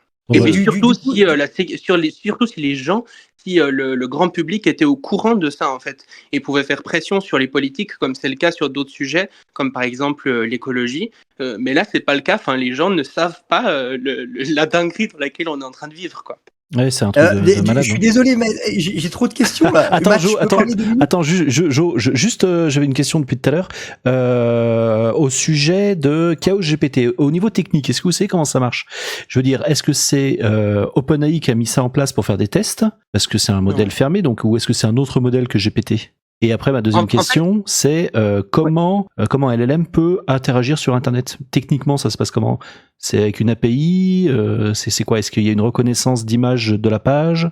Comment ça marche? En fait, pour l'instant, tu peux taper par exemple AutoGPT si tu veux voir ce que c'est, ou bien justement Chaos GPT. En fait, Chaos GPT, c'est un peu une version d'AutoGPT qui est fait pour défoncer l'humanité, quoi. Mettre le chaos partout. Et en fait, ce qui se passe, c'est qu'on prend un modèle comme GPT-4, puis on va lui donner justement une architecture cognitive qui va lui permettre d'interagir avec Internet. Mais le modèle principal derrière, ça reste GPT-4. Mais quand tu parles d'architecture cognitive, tu parles de quoi? D'un autre modèle de GPT qui a été entraîné différemment ou d'un pré-prompt? Non, en fait, c'est des sortes de, comment on appelle ça, des sortes de modules en fait que tu vas ajouter qui permettent d'interagir avec Internet, si tu veux. Et, ouais, c'est des sortes de modules qui lui permettent d'agir. Et de plus en plus, ce qu'on voit, c'est qu'il va y avoir des choses. Enfin, c'est un peu du bricolage, si tu veux. Là, on prend GPT-4 puis on lui ajoute des modules un peu comme ça pour lui permettre d'agir sur Internet. De plus en plus, on va avoir des modèles qui, de base, sont faits pour agir sur Internet. Par exemple, au lieu de prédire le prochain token, le prochain mot, comme c'est le cas actuellement, on pourrait imaginer une IA qui prédit le prochain mouvement de souris, ou bien le prochain clic sur clavier. Et du coup, avec ça, ça voudrait dire que l'IA, simplement en prédisant comme ça la prochaine action sur ordinateur, pourrait globalement être capable de faire toutes les tâches qui sont possibles sur ordinateur, ce qui représente la quasi-totalité des tâches cognitives aujourd'hui des humains. Pour l'instant, on n'arrive pas à des modèles performants avec ce genre de technique parce qu'on n'a pas la puissance de calcul nécessaire, mais a priori, elle devrait continuer à s'améliorer dans les prochaines semaines, les prochains mois. Donc, est-ce qu'on arrivera bientôt à la puissance de calcul nécessaire pour que ça soit vraiment performant? Certains le pensent. Et ouais, pour reparler de ça, de la prédiction du prochain clic ou du prochain pressage de bouton ou je sais pas quoi, je me suis pas trop renseigné dessus, mais j'ai vu passer une info sur Windows Recall. A priori, si je dis pas de bêtises, je sais pas si vous en avez entendu parler, mais c'est une fonctionnalité de Windows qui sera mise en automatique, si je dis pas de bêtises, sur Windows 11. Ça demande de tête 50 Go de stockage et Windows, pépouze, dans son coin, il va te prendre des screenshots tout le long de ton utilisation et puis il va faire de la reconnaissance d'image, et puis j'imagine que ça va être bouclé avec un LLM, et que derrière tu pourras lui poser des questions sur ton utilisation, sur les actions que tu as faites. Donc il pourra revenir dans le passé, te dire oui, bah t'as fait ça à telle époque, voilà, t'as fait ça sur tel site ou je sais pas quoi. Et je pense que ça va permettre à Windows d'engranger des masses incommensurables d'informations sur comment on utilise un ordinateur en fait, comment on utilise des sites internet, comment on utilise tel ou tel logiciel. Et dans quelques années, je pense que rapidement des IA qui seront mises sur Windows pourront gérer à ta place les actions que tu fais, quoi, reproduire les actions que tu fais juste avec une simple requête verbale. Et sans parler bien sûr de tous les problèmes de sécurité que ça va poser, quoi. Et de plus en plus, on voit ce même genre de truc intégré dans des lunettes. Donc, il y a une caméra sur les lunettes qui filme la vie, etc. Par exemple, tu vois une vidéo de pub dans laquelle la personne, elle part du bureau, puis elle se rend compte qu'elle a oublié ses clés, puis elle demande à ses lunettes où sont mes clés. Puis les lunettes, étant donné qu'elles ont la caméra activée, elles disent les clés sont là, gna, gna, gna, et puis la personne retrouve ses clés. Do you remember where you saw my glasses? Yes, I do. Your glasses were on the desk near a red apple. On va vers, c'est aussi de ça dont je parlais quand je parlais de diffusion dans l'économie. C'est-à-dire que, ok, ces modèles deviennent plus puissants, mais ils viennent aussi s'intégrer dans des petits gadgets comme ça au quotidien ou dans des logiciels comme tu en as parlé là avec Windows qui vont rendre les choses complètement délirantes, quoi, ouais. What can I add here to make this system faster? Adding a cache between the server and database could improve speed. What does this remind you of? Schrodinger's cat. All right. Ouais, c'est dingue, ouais. J'ai une question. Vas-y, Jo, Tout ouais, à l'heure, tu disais que l'UE encadrait un petit peu l'IA. Ça veut dire que, par exemple, Copilot, l'IA de Microsoft, ils peuvent pas faire n'importe quoi. Leur IA à elle est déjà encadrée, c'est ça? C'est encadré par des lois européennes, oui. D'accord. Et donc, ça veut dire, je parle pour mon expérience personnelle, j'utilise Copilot pour faire mes miniatures. Et du coup, c'est vrai que quand je tape, je suis désolé, hein, mais quand je tape le mot génère une image d'un musulman, il veut pas. Ouais, est-ce que ça vient de là ou est-ce que c'est l'entreprise qui dit non Je pense pour l'instant que c'est davantage l'entreprise parce que généralement, c'est un peu, tu vois, de l'image publique, quoi. C'est-à-dire que si, de base, ces IA sont de droite voire d'extrême droite en fait. Si tu les entraînes pas expressément pour qu'elles deviennent un peu inclusives, etc. Ouais, comment ça se fait que l'IA est d'extrême droite? Je comprends pas. En fait, l'IA, elle va. Parce que je comprends pas, c'est pourquoi on retombe sur ce sujet, Jordan X. Non, mais. Mais l'IA est-elle consciente d'être d'extrême droite? Vous avez qu'à croire. Non, mais attends, c'est super intéressant. Pourquoi elle serait d'extrême droite, l'IA? Qu'est-ce que c'est que cette histoire? Je comprends pas, tout le monde a voté Bardella, je comprends pas. Non, mais vas-y, explique. C'est bizarre, c'est bizarre. Oh là là, c'est fou c'est fou la vie. Hein. Non, mais dans le monde, il y a toujours une diversité d'opinions partout dans le monde. Explique qu'est-ce qui se passe, futurologue. Il y a 3 choses différentes. La première, c'est que Internet, c'est le passé. C'est-à-dire qu'on va entraîner ces intelligences artificielles sur l'ensemble des données d'Internet, enfin une grande partie des données d'Internet en tout cas. Ouais. Et la quasi-totalité de ces discussions ont eu lieu dans le passé. Et dans le passé, on n'avait pas le politiquement correct qu'on peut avoir aujourd'hui, etc. Donc forcément, ça va être moins adapté à ce qu'on voudrait qu'elle fasse aujourd'hui avec nos mœurs actuelles. Il y a une deuxième chose, c'est que de manière générale, la droite et l'extrême droite ont tendance à être beaucoup plus représentées sur Internet que la gauche et l'extrême gauche. C'est généralement quand on compare en fait l'opinion publique des gens dans la vraie vie et puis la quantité d'opinion publique qu'on voit sur Internet, puis aussi à quel point les algorithmes de recommandation mettent en avant en fait les contenus, on voit que les contenus de droite et d'extrême droite sont beaucoup plus nombreux et beaucoup plus mis en avant. Et pourquoi ça? Et pourquoi ça? Ouais, donc c'est pour ça. Okay. Et pourquoi les contenus de droite et surtout d'extrême droite sont mis plus en avant? Parce que ça génère de grosses émotions, des émotions fortes, c'est la haine. Parce qu'il y a plus de haine et c'est beaucoup plus putaclic et c'est des informations qui se propagent beaucoup mieux et c'est terrible. Hein. Attends, c'est fou que les entreprises sont. Il y a plus de fachos que de woke. Attends, je comprends pas là. mais là, mon monde s'effondre. Mon Dieu, mais en fait, c'est le monde est d'extrême droite et pas d'extrême gauche. Mais que se passe-t-il? Mais je pense pas. Non, mais pour de vrai. Non, mais on va pas parler de ça maintenant. Mais pour de vrai, c'est parce que effectivement, ce sont des informations qui sont mises beaucoup plus en avant, qui font beaucoup plus réagir les gens. Mais je pense pas que nécessairement il y ait plus de fachos que de woke. Enfin, je sais pas ce que vous en pensez, mais. Non, si, je pense, j'en sais rien, je sais pas, mais en tout cas, là où je voudrais en revenir, futurologue, du coup, tu me dis que l'écrasante majorité des entreprises qui font de l'IA, ils mettent une laisse à l'IA, entre guillemets, pour dire, reste un peu plus à gauche, quoi. En gros, c'est ce que tu me dis. En fait, ce qui se passe, c'est qu'il y a le modèle de base qui est bien de droite, généralement, enfin, qui a des attitudes assez discriminantes, etc. Et ce qu'on va faire, c'est qu'on va prendre ce modèle et puis on va lui envoyer une requête et puis il va répondre différentes réponses à cette requête. Puis ensuite, il y a des gens qui vont venir classer en fait ces différentes réponses en fonction de ce que eux jugent le plus préférable. Et ensuite, on va réentraîner le modèle avec ces réponses de ce que les gens jugent le plus préférable Ah, pour ouais. rendre l'IA beaucoup plus woke, entre guillemets. Ah oui, donc le modèle Ok. est réentraîné. Moi, je croyais que c'était juste un pré-prompt en fait, mais non, c'est vraiment le modèle qui est réentraîné alors. Ouais, tout à fait. Et c'est pour ça qu'on est arrivé par exemple, enfin, il y a eu une polémique là récemment autour de Gemini qui, on lui demandait les pères fondateurs de l'Amérique et puis il mettait des personnes noires ou ce genre de choses. Et du coup, ça avait fait méga polémique en mode, mon Dieu, c'est le summum du wokisme, etc.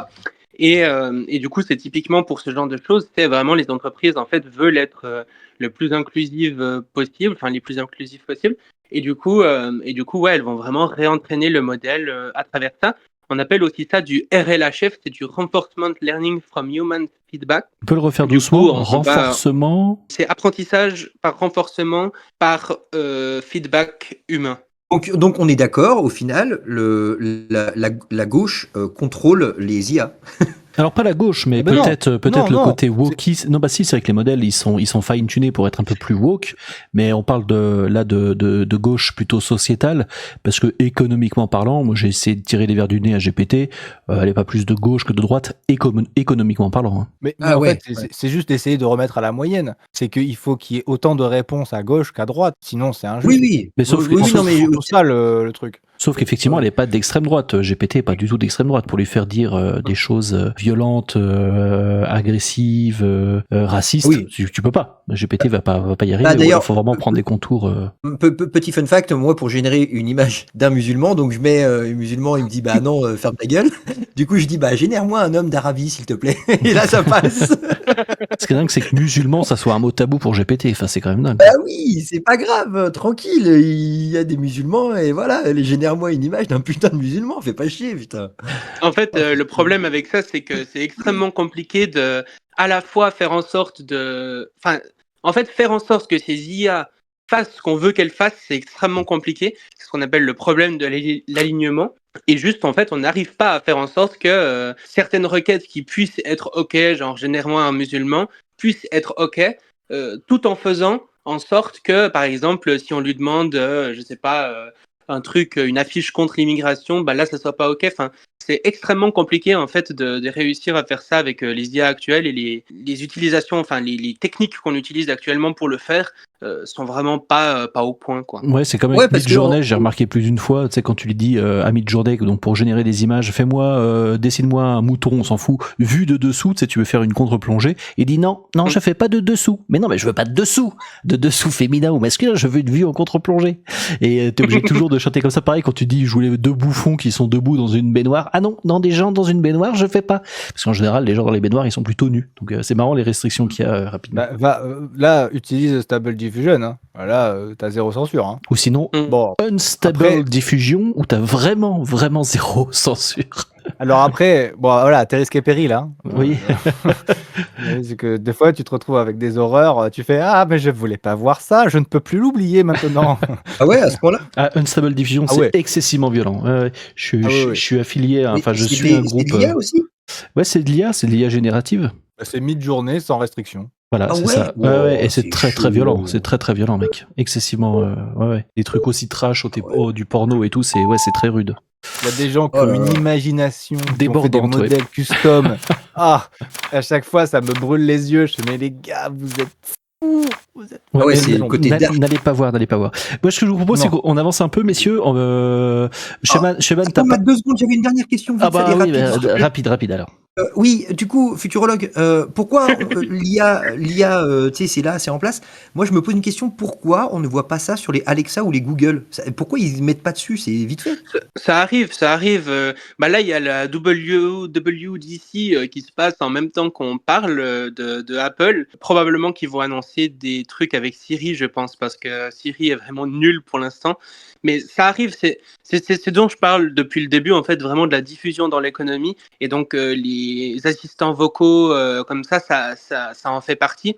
C'est juste que pour l'instant, c'est encore un peu complexe, genre d'un point de vue de la sécurité et tout. Enfin, faut vraiment se dire que d'un point de vue technique, genre ces systèmes s'améliorent vraiment beaucoup, mais la progression qu'on fait en sécurité de ces systèmes est vraiment catastrophique. Enfin, aujourd'hui, pour vous donner une idée, pour chaque chaque euro investi en fait dans les capacités de ces modèles, c'est plus ou moins 0,01 centime qui est investi dans la sécurité. Donc c'est le ratio, c'est plus ou moins du 1 pour 1000. Je vois pas en quoi enfin, tu vois, le fait de mettre une IA sur Alexa, par exemple, c'est juste que ça va être plus fun, ça va être plus réactif, ça va être plus, tu vas plus avoir l'impression de parler à un humain, mais je vois pas le danger, tu vois. Après, c'est peut-être aussi un petit peu plus chronophage, pas chronophage, mais énergivore aussi, peut-être qu'un Alexa. Il y a peut-être ça aussi. Ouais, certainement. Et puis oui, mais je pense que de façon générale, ça coûte pas grand-chose par rapport à ce que ça peut rapporter à ces entreprises, c'est surtout ça. Et du coup, ça va venir. C'est juste que, ça prend un tout petit peu de temps, mais ça arrive. Je ne serais pas étonné que d'ici la fin de l'année, il y ait déjà des trucs. Et si ça se trouve, en ce moment même, il y a des trucs avec Siri. Il faudrait voir ce qu'Apple est en train de dire en ce moment même. Okay. Il me semble que les prochains iPhones, il me semble que déjà la puce qui est dans les Mac est déjà optimisée pour faire du LLM, de l'intelligence artificielle. Et autre fun fact, il me semble qu'ils vont essayer de faire un truc en double avec du local et du en ligne. Parce qu'il y a quand même un truc avec Apple, c'est qu'ils ont à cœur la sécurité des données. Ils ne veulent pas faire du business model avec la data.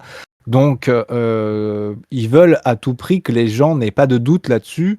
Et ça me choque pas qu'ils prennent leur temps, parce qu'en vrai, c'est un sujet qui prend du temps. OpenAI s'est lancé vraiment en solo, alors que Google, eux, voulaient attendre encore des années avant de se lancer.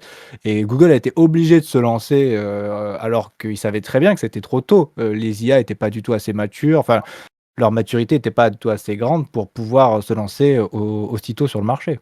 Il y a vraiment un phénomène de course à l'armement, quoi. Et d'ailleurs, tu parlais de la keynote d'Apple, là, je suis en direct. Heureusement que t'avais qu'une seule question, Jo. Non, mais je suis désolé, vite fait. Voilà, je suis. Troisième question, là, vite je suis fait. sur un site. Et justement, c'est juste rigolo là. Ils disent Siri, dernière info, Siri devient plus performant grâce à l'IA. Voilà. On ira voir ça, voir ça. Sheman qui me disait, ouais, Matt, t'es sûr que tu veux le faire aujourd'hui? Il y a la keynote d'Apple. Je fais, on balègue de la keynote d'Apple.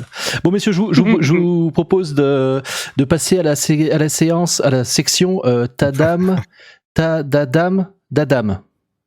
Super. Tadadam, dadam. Je vous le fais comme il faut. Ça donne envie. Hein. Tadam. Tadam, tam, tadam. Tadam, tam, tadam. Tu l'as. Il l'a, Quentin. Ah, mais c'est pas de sa génération. Skynet est là. Garo Djihad butlérien, celui-là je l'adore. Garo Djihad butlérien, les jeunes. C'est pour ceux qu'on l'a fait, la ref. Celle-là c'est trop long. Si une IA développe un instinct de préservation et veut à tout prix survivre ou s'étendre, que fera-t-elle si elle réalise que les ressources terriennes et la volonté humaine risquent de l'entraver?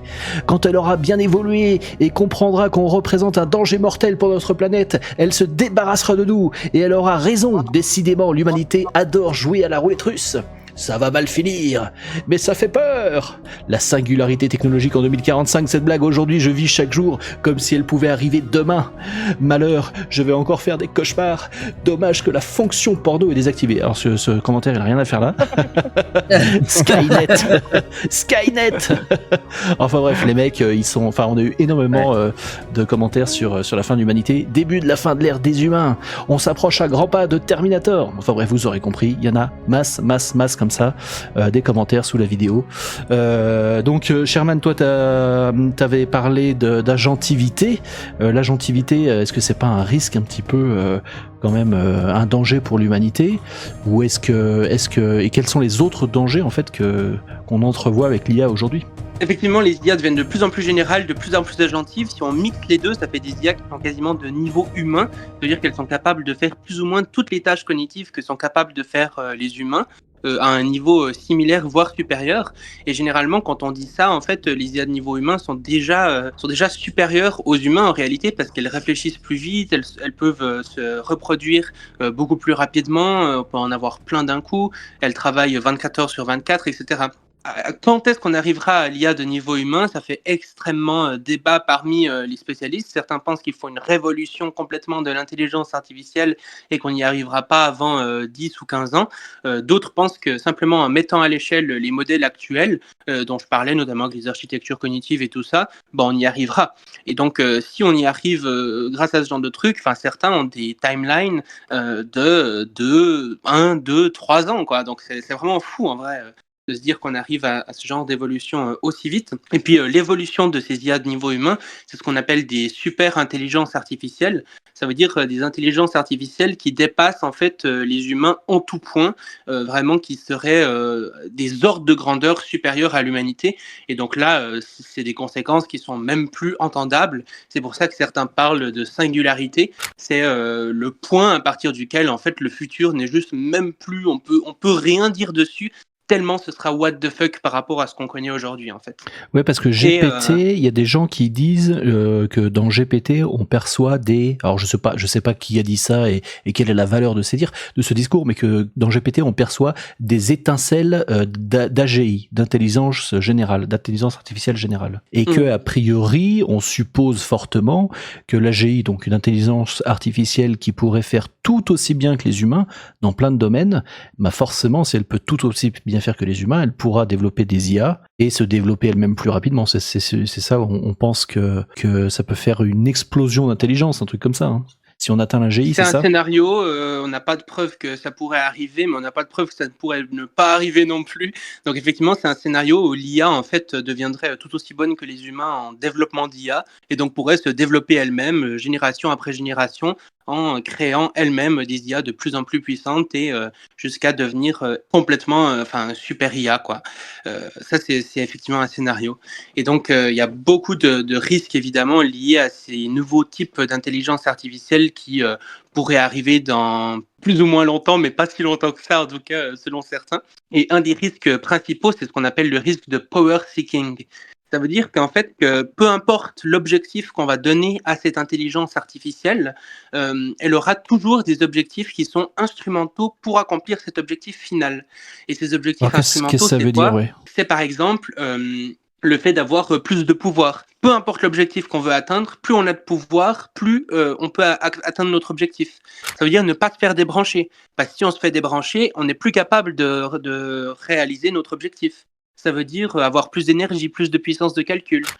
Tout ça, c'est des objectifs qui, en fait, peu importe l'objectif final, devront être atteints. C'est pour ça qu'on parle de power seeking, de recherche de pouvoir. Et du coup, ça, c'est des capacités qu'on voit déjà aujourd'hui.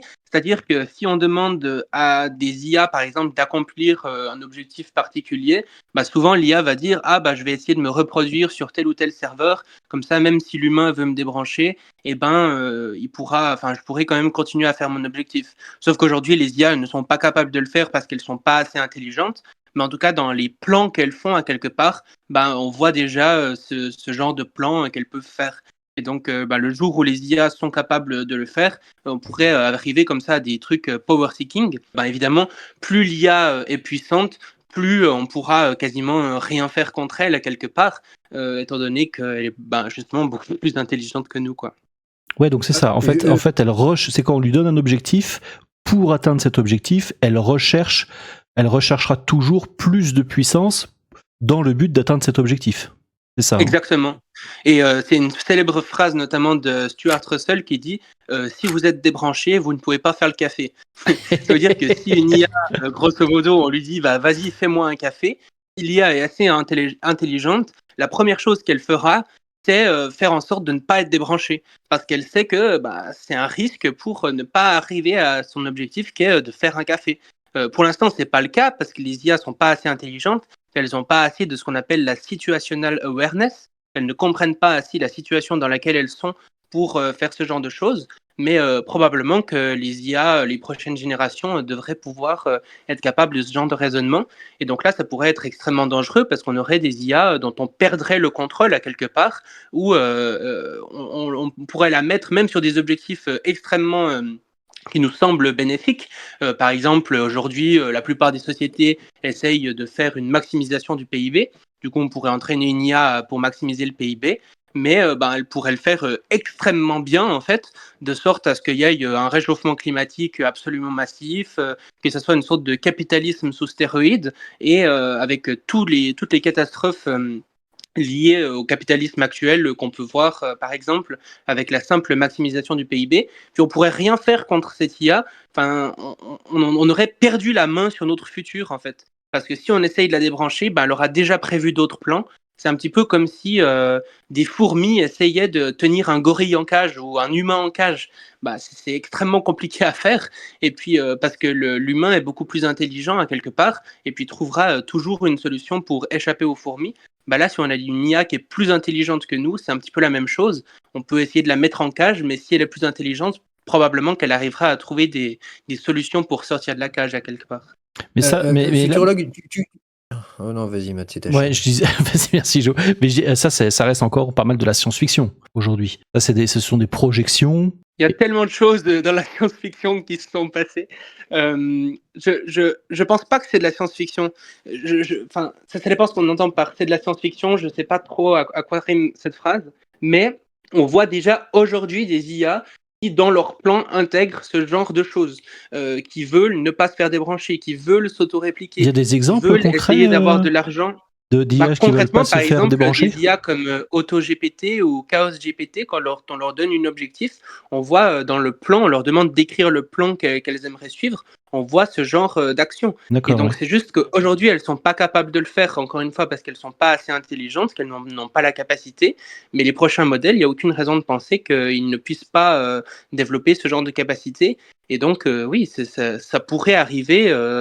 Ouais, c'est une possibilité. Il y a vraiment des gens qui sortent des meilleures écoles d'intelligence artificielle de France et du monde qui défendent ces choses. Enfin, aujourd'hui, par exemple, il y a les prix Turing, qui sont l'équivalent des prix Nobel pour l'informatique. Il y a 3 grands prix Turing au niveau de l'IA qui sont particulièrement mis en avant. 2 de ces 3 prix Turing pensent que l'IA est un risque existentiel pour l'humanité, c'est-à-dire un risque qui pourrait globalement éteindre l'humanité.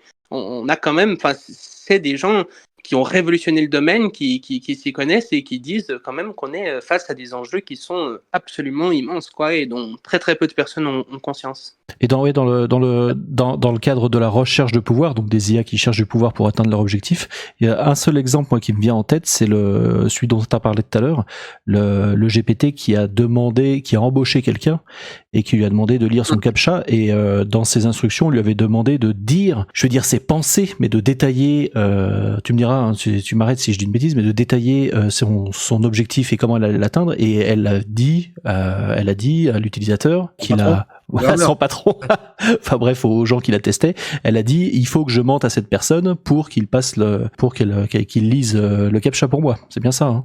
Exactement, ouais. Donc c'est déjà des IA qui mentent. On a vu que GPT est capable de mentir dans certains cadres, quoi. Complètement. Puis on a des IA qu'on entraîne par exemple aussi sur des jeux vidéo dans lesquels il y a des aspects textuels où on doit échanger dans des chats, etc. Souvent les IA vont comme une sorte de capacité émergente sans qu'on leur ait demandé de le faire. Elles vont mentir, elles vont avoir des stratégies extrêmement fourbes. En fait, il faut bien se dire qu'une IA de base n'a pas particulièrement de sens commun. Elle a aucune idée de s'il faut mentir ou pas, de s'il faut faire telle ou telle chose ou pas.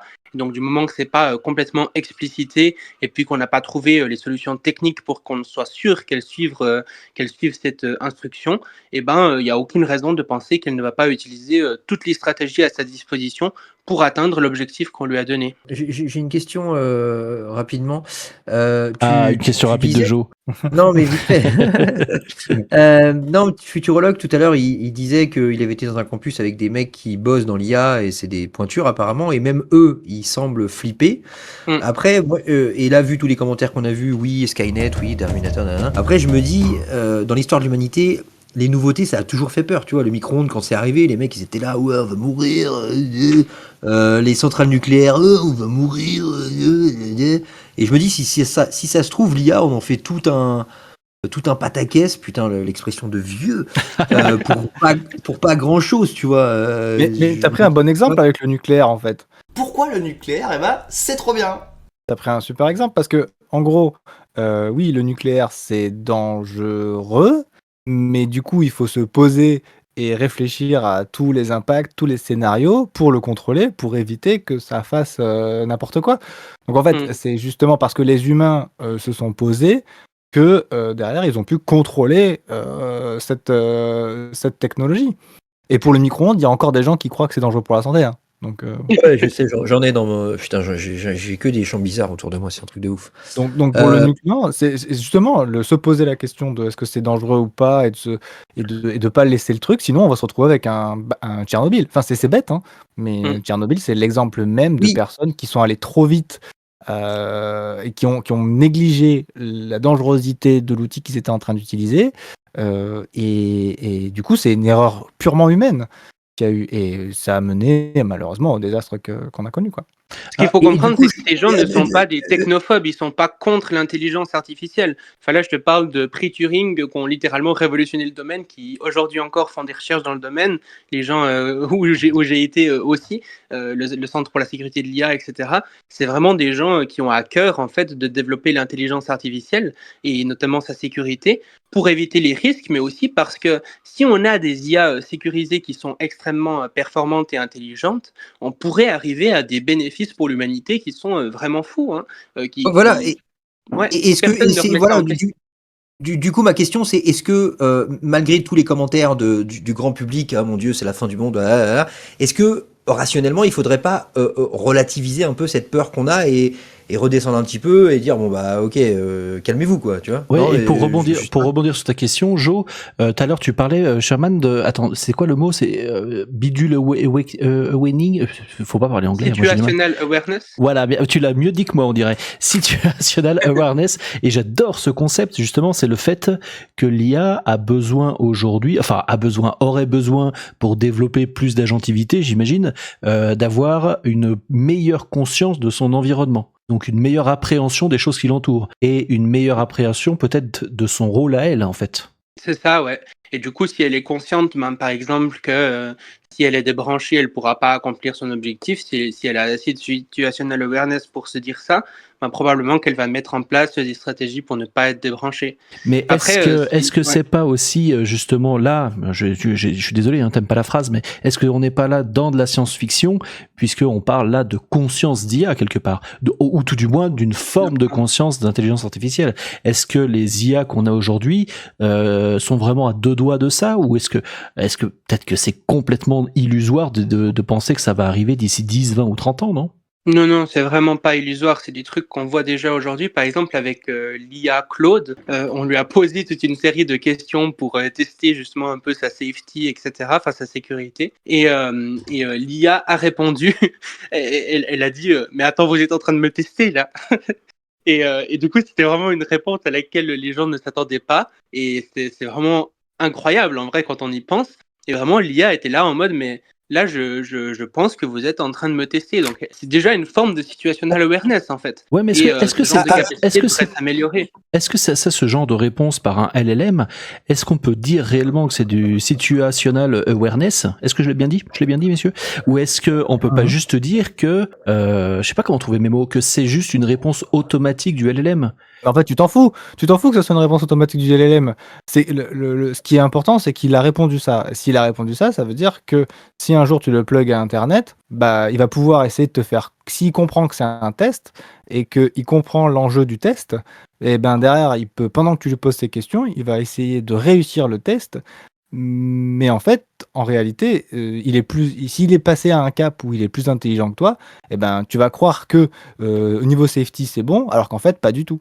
Il y a toujours cette question de est-ce que l'IA simule ou pas, est-ce qu'elle est vraiment intelligente, elle est vraiment consciente, elle a vraiment de la situational awareness ou c'est juste de la simulation. Mais en fait, ça importe absolument pas. C'est-à-dire que si une IA simule l'intelligence parfaitement, bah, est-ce qu'on peut pas dire qu'elle est intelligente? En fait, si elle simule la conscience parfestement, finalement, est-ce que ça importe vraiment de savoir si elle est vraiment consciente? Parce que le après sera le même. Le après sera le même.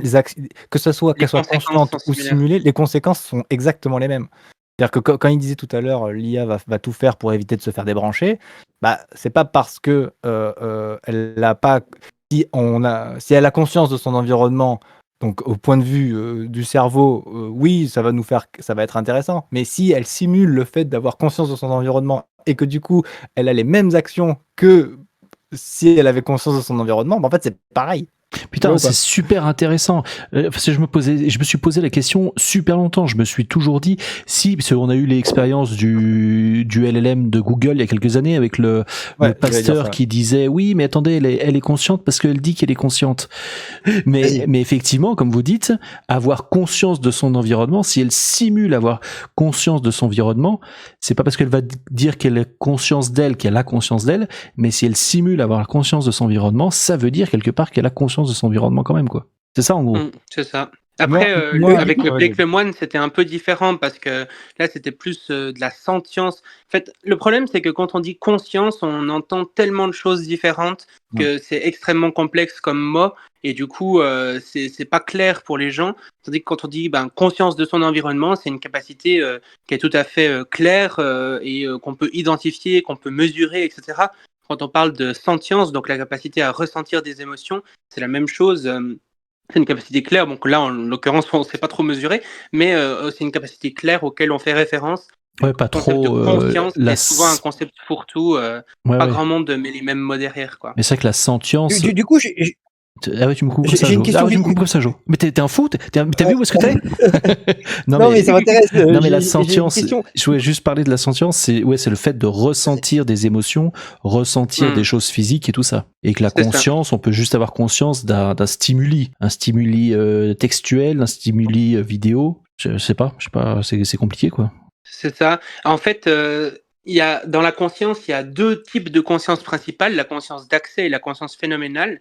Et la conscience phénoménale, c'est la capacité à que quelque chose nous fasse quelque chose, en fait. C'est-à-dire que quand je goûte du sel, j'ai le goût du sel, en fait. Je réagis pas simplement à ça, mais ça me fait quelque chose de goûter ce sel. Puis la sentience, c'est une sous-partie de la conscience phénoménale, qui est la conscience phénoménale avec valence. Ça veut dire que, en gros, soit notre ressenti est positif, soit il est négatif. Concrètement, non seulement ça me fait quelque chose, mais ça me fait quelque chose que j'aime ou que je n'aime pas. Et c'est vraiment ça le concept de sentience. Et pourquoi c'est un concept vraiment important? C'est parce que c'est à partir de là où on considère globalement que les individus commencent à avoir des intérêts. Et donc, il faut les prendre en compte moralement. C'est-à-dire qu'avant que l'individu soit sentient, on ne peut pas vraiment prendre en compte ses intérêts parce qu'il n'en a pas. C'est-à-dire que du moment où il est sentient, il peut être affecté positivement ou négativement par ce qui lui arrive, et donc ça devient un sujet moral auquel il faut donner des droits, il faut prendre en compte, etc. Alors, c'est pour ça que la sentience est si importante. Je peux juste te couper, juste pour résumer. Donc, on peut dire qu'il y a la conscience. Donc, on peut dire que l'IA peut avoir conscience de quelque chose, conscience d'une image, conscience d'un texte. Mais elle n'aura pas de sentience forcément. En fait, la sentience, c'est un mélange entre la conscience phénoménale, c'est-à-dire la capacité à ressentir des choses, et puis la valence, c'est-à-dire le fait que ça soit positif ou négatif. Donc, et la sentience, c'est vraiment le croisement de ces deux, c'est-à-dire à la fois je ressens des choses, et à la fois ce que je ressens est positif ou négatif pour moi. Ça veut dire qu'on peut même imaginer, alors là pareil, je vais un petit peu dans la science-fiction, dans la philosophie, je sais pas trop, qu'une IA peut être sentiente, mais sans valence. C'est ça. Alors, elle serait pas sentiente, elle aurait de la conscience phénoménale, mais ce serait pas de la sentience. La sentience, c'est quand tu mets la valence, et de la conscience phénoménale. Ok, d'accord. Ah oui, ok. Bah merci beaucoup de m'avoir éclairé. Je sais pas si vous avez tous compris, mais moi j'ai bien compris. Ça m'a éclairé sur le concept de sentience et de valence et tout ça. Merci beaucoup, Shaman. Moi, j'aimerais vous laisser sur une réflexion sur laquelle on n'a pas, je trouve, forcément trop parlé. C'est le fait que tu parlais tout à l'heure, par exemple, du fait les IA peuvent simuler. Moi, un paradoxe que je trouve assez génial, c'est de se dire que si un jour on atteint la création d'une IA plus intelligente que nous, il est fort probable qu'on n'ait pas conscience qu'on l'ait créée, puisqu'elle sera assez intelligente pour ne pas nous faire comprendre qu'elle est plus intelligente que nous. Ouais, carrément. Mais là, c'est mindfuck. Eh ben ouais, mais toi qui bosses beaucoup les problématiques de religion, là pour le coup, c'est un cas concret, vraiment réel, où notre cerveau sera... Tu m'arrêtes si je me trompe, si je dis vraiment une dinguerie, qu'en fait... Tout à fait ça. Mais qu'en fait, on sera juste pas capable, parce que notre cerveau sera incapable de la comprendre, et que on sera du coup devenu la fourmi face à elle. Si on imagine, imagine une IA, elle veut prendre le pouvoir, et puis justement parce que c'est un objectif instrumental efficace, peu importe son objectif final, elle se dit il faut prendre le pouvoir sur l'économie.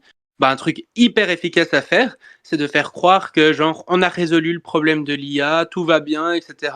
Et genre il y a plein de PIB, les gens sont contents, il y a de la croissance économique, on automatise de plus en plus de choses, on met du revenu universel pour que les gens puissent continuer à vivre et tout.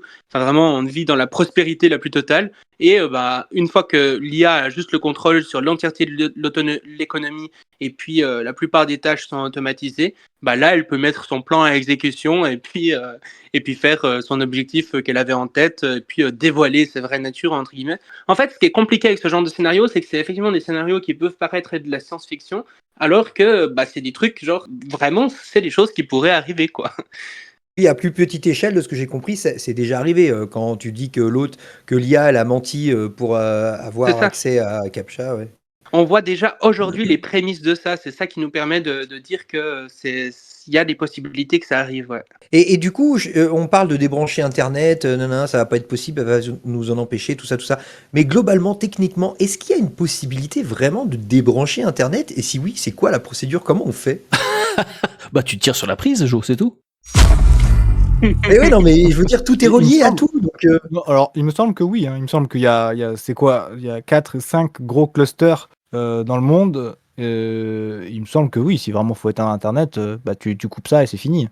C'est des clusters qui redirigent les IP, c'est ça? Il y en a plus que ça, non? Parce qu'il me semble qu'il y en a une dizaine dans le monde, mais puis je sais plus comment ça s'appelle, je sais même pas si on parle de la même chose. Enfin, vu ce que j'entends là, dans tous les cas, ce qui risque d'arriver, d'après ce que je comprends, en gros, si l'IA prend le contrôle, c'est qu'il va y avoir, en fait, on va débrancher Internet, on va le remettre et on mettra pas d'IA dans Internet, quoi. En gros, c'est ce que je comprends. C'est pas possible ça, parce que tu peux pas. Supposons que tu puisses débrancher Internet, dès lors que tu le remets, Internet c'est des millions de serveurs à travers le monde. Donc c'est l'IA. Imaginons dans le futur de la science-fiction et tout ça que l'IA se soit dupliquée dans plein de serveurs. Ce sera compliqué de rebrancher Internet sans IA, quoi. Oui. Voire impossible. Oui, mais il suffit de couper. Non, mais il suffit de couper les tuyaux. Enfin, le Internet, c'est des tuyaux qui passent sous l'Atlantique. Hein. Ouais, mais je veux dire, si tu veux complètement couper Internet, mais Joe, il parlait de rebrancher après Internet. Non, là, il faut partir sur de nouveaux câbles. Faut reconstruire la structure. Ou alors formater tous les appareils de la Terre, quoi. Toute l'informatique. Allez, les mecs! Et si on coupe Internet, c'est un effondrement de la civilisation, hein. Je veux dire, aujourd'hui, tout passe par Internet, quoi. Ouais, je veux dire, on peut quand même imaginer couper Internet pendant 2-3 jours dans le monde entier, c'est bon, ça va pas non plus, tu vois, si tout s'arrête pendant 2-3 jours, ça va aller, non? On est tellement en flux tendu. Par exemple, les cathéters dans les hôpitaux, c'est 2 jours. En 2 jours, il n'y a plus de cathéters dans les hôpitaux. Enfin, je veux dire, l'entièreté tout est géré par Internet, même les entrepôts de nourriture, Ah merde. Vraiment, on se rend pas compte, tout est géré par Internet. Et quand bien même ce serait pas géré par Internet ou qu'on puisse couper Internet, le problème c'est qu'on est en flux tendu. On est une putain de société en flux tendu, donc il y a plus personne qui stocke beaucoup, quoi, en fait. C'est ça. Comme je dis, par exemple, les réserves de cathéters dans les hôpitaux, c'est 2 jours. Hein. Les supermarchés, la plupart des réserves, c'est 3 jours. Donc, je veux dire, c'est vraiment, on est en flux tendu, un truc de fou. Non, moi j'ai vu Walking Dead et ils s'en sortent bien plus longtemps que ça dans un supermarché. Non, là c'est pas vrai ça. Ouais, mais c'est de la science-fiction, Ah, pardon. Bon, messieurs, c'est 21h05 a priori. Est-ce que vous voulez qu'on conclue ou est-ce que vous aviez encore une question à poser rapide, Joe? Ou quelque chose à rajouter peut-être avant qu'on conclue? Si ça vous va, hein. Moi, non, c'est bon. Jo, est-ce que ce serait pas l'occasion de faire un live Islam et IA? Je suis en train de lire un livre qui s'appelle Muslim and Super Muslim sur justement un mec qui fait une relecture du Coran transhumaniste en fait et qui défend le fait que le Coran est intrinsèquement transhumaniste et promeut le transhumanisme, quoi. C'est vraiment fun à lire. Ah ouais, ça va être intéressant. Ah ouais. C'est rigolo ça. C'est énervé ça. Ouais, dis donc. Je vais vous poser une dernière question, mais je voulais juste dire que le live touche à sa fin, parce que ça fait déjà 2 heures quasiment qu'on est en live. Il y a plein de sujets que je voulais aborder, qu'on n'a pas abordé. Ça fera peut-être la question d'un autre live, je sais pas. Il y a plein de commentaires que je voulais lire qu'on n'a pas pu lire. Mais pour terminer, je voulais qu'on refasse un petit coup de pronostic, messieurs. Si on parle d'intelligence artificielle générale, Jordan X, d'après toi, dans combien de temps on pourrait possiblement l'atteindre? C'est-à-dire une intelligence artificielle qui domine, entre guillemets, la majorité des infrastructures? Alors pas tant, non, juste une intelligence artificielle qui aurait la capacité de faire tout ce que fait un humain sur Internet, par exemple. C'est quelque Bah, chose comme là, ça, vu hein. ce que vient de dire Futurologue, si je me base sur ce que vient de dire Futurologue et si on part du principe que bah, il s'y connaît et qu'il a pas dit de conneries, dans 2 ans, quoi. C'est bon. T'es super optimiste. Non, je sais pas. Ou super Ah pessimiste, ouais? je sais pas. Non, mais je sais pas, moi, c'est mon. Quentin, qu'est-ce que t'en dis? Ah ouais, non, moi je suis de l'ordre de 1 an, hein. Ah ouais, à ce point-là, Moi, sérieusement? quand je vois les papiers, je suis pas mal 2 minutes paper, là. What a time to be alive! Tu vois les papiers scientifiques. En fait, je pense que la triche va être dans l'agglomération de plein de modèles spécialisés et en fait, on va avoir l'impression d'AGI. Mais comme je disais tout à l'heure, en fait, moi, je m'en fous d'avoir l'impression que c'est une AGI. Juste, si elle est capable de faire tout ce que j'ai envie de faire sur internet, à ma place, enfin, je m'en fous qu'elle soit pas vraiment profondément intelligente. Moi, tant qu'elle peut le faire, ça me va. Et toi, Chevan? Je dirais peut-être 20% d'ici 1 an, peut-être 70% d'ici 3 ans et 95% d'ici 10 ans. Ah ouais, t'en es là, toi. Waouh. Tu me fais peur, Bah, mec. c'est Tu me précis, fais super peur, mec. Ouais. Non, ouais, je suis d'accord, mais c'est complètement fou. Pour dire, le prix Turing qui est le plus pessimiste là-dessus, c'est Yann Lequin, et il dit qu'on atteindra l'IA générale d'ici 10 ans. Ah ouais, Et c'est le plus marrant. pessimiste. Ah bon? Ah oui, c'est le plus. Ah ouais, non, il mais dit ça, Yann oui, mais Lequin? Yann Lequin, il a dit quelques bêtises aussi, hein. Oui, Et non, mais. C'est comme ça. beaucoup de chercheurs, hein, C'est pour ça que je ils pense ont qu'il faut pas trop écouter. sous-estimé.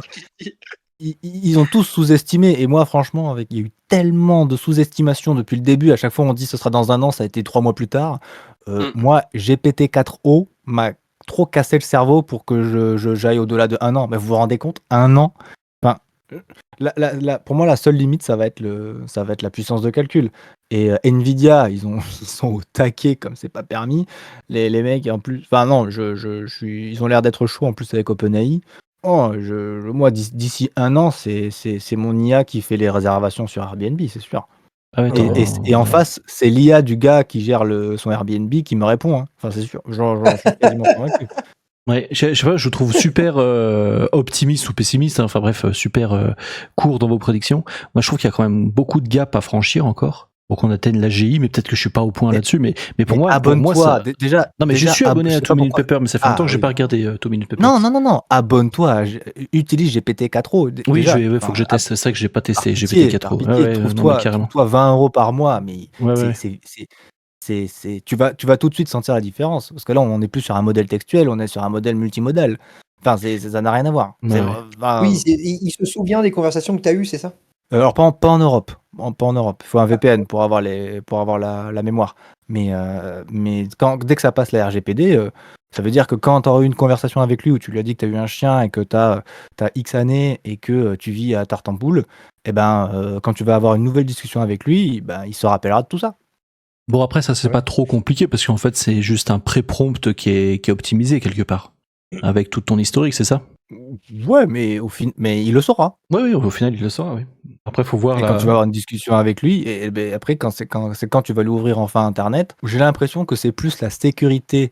Pour qu'on ait quelque chose qui soit vraiment utile pour nous, je pense que c'est plus la sécurité qui bloque que la techno et la puissance de calcul. Je suis pas persuadé que ce soit un vrai problème de technique, parce que franchement, enfin, le plus embêtant, ce serait qu'il casse quelque chose sur Internet quand tu le laisses aller faire un peu n'importe quoi. Le futurologue, j'ai une dernière question, je suis désolé, Matt. Non, mais vas-y, c'est la fin du live, pose ta question, Jo. Du coup, tu sais, moi j'ai un pote j'ai parlé d'IA avec lui et il me dit, je sais pas si c'est cohérent, ça peut être vrai, mais il me dit, mais t'imagines, juridiquement, ça peut être les IA qui fassent appliquer les lois, parce que il me dit, les lois en fait c'est juste des bases de données qui sont mises à jour, et du coup, grâce avec une IA, ça peut être des IA qui génèrent des sentences, des peines en fonction de la situation par rapport aux lois que le pays a. Est-ce que ça peut être envisageable? Est-ce que ça a déjà été testé?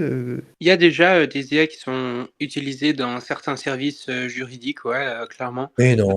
Et Il y a une IA, qui a fait polémique là, où c'était un avocat de poche. Tu payais ça 99 € par mois, un truc comme ça, et tu pouvais lui poser toutes les questions, et il répondait quasiment aussi bien qu'un avocat normal. Oui, donc ça existe déjà, ok, putain. Moi, c'est ChatGPT qui lit tous mes contrats, hein. Ah ouais, de vrai? Mais non! Moi là, tout bête, anecdote. J'avais un problème de bagnole. J'ai regardé mon contrat, et là j'ai fait, oh putain, j'ai 12 000 docs, 56 pages chacun. Je fais, non mais je vais pas me taper tout ça. J'ai tout filé à ChatGPT et je lui ai dit, ouais, c'est combien ma franchise? Est-ce que quand j'ai tel voyant, je peux appeler l'assurance de machin truc? Il m'a dit, ouais, tu envoies tel mail à tel endroit, vous êtes couvert à temps, votre franchise c'est 50 €, nanana. Je fais, Et la trop bien. dinguerie. Et après, La dinguerie. je me suis dit, ah mais attends, mais j'ai des bris de glace aussi sur mon pare-brise. Je vais lui demander. Et il me dit, bah oui, c'est bon pour les pare-brises. Vous avez 25 € de franchise, nanana, et vous devez aller sur tel site faire la demande. Et puis je suis allé faire la demande. Et puis ils m'ont dit, ouais, c'est ça. J'ai fait, Ah ouais, mais t'es dans le futur, mon gars. C'est combien ça? Faut payer combien pour avoir 20 ça? € par mois. 20 € par mois. Vas-y, je paye, mon gars. Mais en vrai, même pas, mais parce que GPT 3.5 est déjà bien capable de faire ça quand même, d'analyser non, des gros blocs de texte. arrêtez avec GPT 3.5. Bon, bah, je vais tester GPT 4, d'accord. Je vais lâcher mon GPT 4.0, abonnement. il est gratuit. Non, attends, GPT 4.0, t'as 10 requêtes, je crois. Oui, 10 requêtes tous les 3 heures. Mais quand je me parle à GPT, je lui donne pas 10 requêtes, je lui en donne 100 par heure. Je vais tester. Je fais jamais de la promo pour quoi que ce soit, mais là, c'est les 20 € les mieux dépensés d'une life. À partir du moment où tu as gagné 2 heures de ta vie pour lire tes putains de contrats de l'enfer. Bon, je l'ai fait avec mon contrat de location aussi. On m'a dit, ouais, il faut que tu fasses tes gouttières. J'ai dit, non mais sérieusement, les gouttières elles sont à 4 mètres de haut, enfin je vais me tuer. Et ben, j'ai demandé à ChatGPT de me lire le contrat et il m'a dit, ah ouais, alors c'est écrit dans ton contrat que tu dois faire les gouttières, mais attention, il y a le terme raisonnable, donc tu peux peut-être négocier. Mais non. Mais si. Oh là là, mais c'est pas possible. Ouais, on est dans le Mais futur, truc de messieurs. ouf. Putain. Bienvenue en 2024. Mais alors attention, moi je vous dis ça, mais ça fait 1 an que je pratique. Je sais parler à ChatGPT. Oui, ouais, c'est ça, oui, ouais. Il faut que vous preniez, alors je sais pas, tu m'arrêteras si je me trompe, Shaiman, mais il y a une petite courbe de progression quand même. Au début, il y a une courbe d'apprentissage de savoir comment lui parler pour éviter qu'il dise n'importe quoi, n'importe quand, dans n'importe quelle condition. Et il faut toujours tout vérifier. Quand il me dit mon contrat machin, bah, je lui dis, attends, t'as vu ça où? Et après, il me dit, j'ai vu ça sur telle page, tel paragraphe, et je vais relire le paragraphe, et là je dis, ah bah c'est bon, c'est bien ça. Oui, tout à Ouais, fait, donc parce en qu'il plus, peut c'est encore y pas avoir quoi. des hallucinations, etc. Donc il faut faire attention. D'ailleurs, il y avait eu un cas assez marrant où un avocat avait été sanctionné parce qu'il avait utilisé des cas de jurisprudence inventés par ChatGPT. Ah, dans le même Ah genre, ouais. j'ai vu un gars, c'est un petit YouTuber qui fait qui parle d'IA, qui écrit des livres aussi, je sais plus lequel c'est, je vais pas le citer parce que je Docteur vais dire des Futuro, bêtises. peut-être? Non, je crois pas que c'est lui enfin bref, un petit mec qui a envoyé, enfin un mec qui a envoyé son livre en PDF à GPT, un livre, je sais plus, je crois qu'il devait faire 200 pages, un truc comme ça, et il s'était amusé à lui envoyer un PDF avec juste une phrase incongrue dans 200 pages de bouquin. Et il lui a demandé, GPT, d'après toi, est-ce qu'il y a quelque chose de bizarre dans le bouquin? Il fait oui, j'ai trouvé cette phrase. Elle est hors contexte. Donc c'est puissant quand même. Tu envoies 200 pages de livre et il trouve juste une phrase un peu hors contexte. Il a fait ça récement? Ouais, assez récemment, il y a quelques parce semaines. qu'il y a quelques une mois, période, je dirais. il y a une période où justement de ce que j'ai lu et compris, OpenAI était un peu en galère sur la puissance de calcul et donc avait mis des pré-prompts cachés en disant vas-y mollo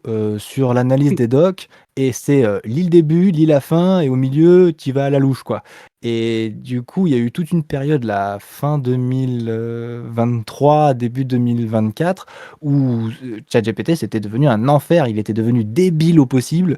Quand tu lui disais d'écrire une ligne de code, il t'écrivait le début et après, il te mettait 3 petits points, la suite du code. Je fais quoi? mais gros, tu vas aller au bout. Ouais, GPT Finis ton flemmard. travail. Feignasse. Et moi, j'ai eu un truc juste génialissime. Je lui demandais de résumer un texte. Non, c'est pas ça. Je lui demandais de générer un texte et puis j'avais commencé à développer les différents chapitres et tout. Et donc, je lui ai lancé un gros prompt une fois qu'elle m'a sorti les chapitres en lui disant, bah voilà, je veux que tu aies un texte de telle façon, tralala, tralala. Et ça, on était sur plus de 10 chapitres et je lui demandais des choses vraiment un peu denses, quoi. Et elle a dit, d'accord, bah je vais vous faire ça rapidement. Bah je fais bah oui bah GPT mais non mais fais-le maintenant. Elle fait ah non ça va me prendre un peu de temps. Je fais comment ça va te prendre un peu de temps?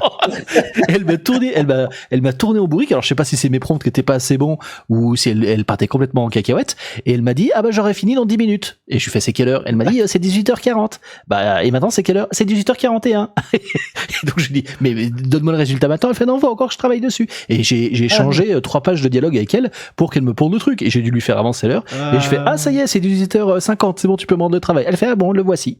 Et elle me l'a sorti. Ah ouais. Ah, hallucinant. Je vous partagerai dans le live, enfin dans la rediff du live, la conversation, je vous la mettrai pendant que je parle. Mais c'est abusé. Tu l'avais envoyé, je crois, ça me dit quelque chose. Ouais, je l'ai posté sur Facebook, ouais.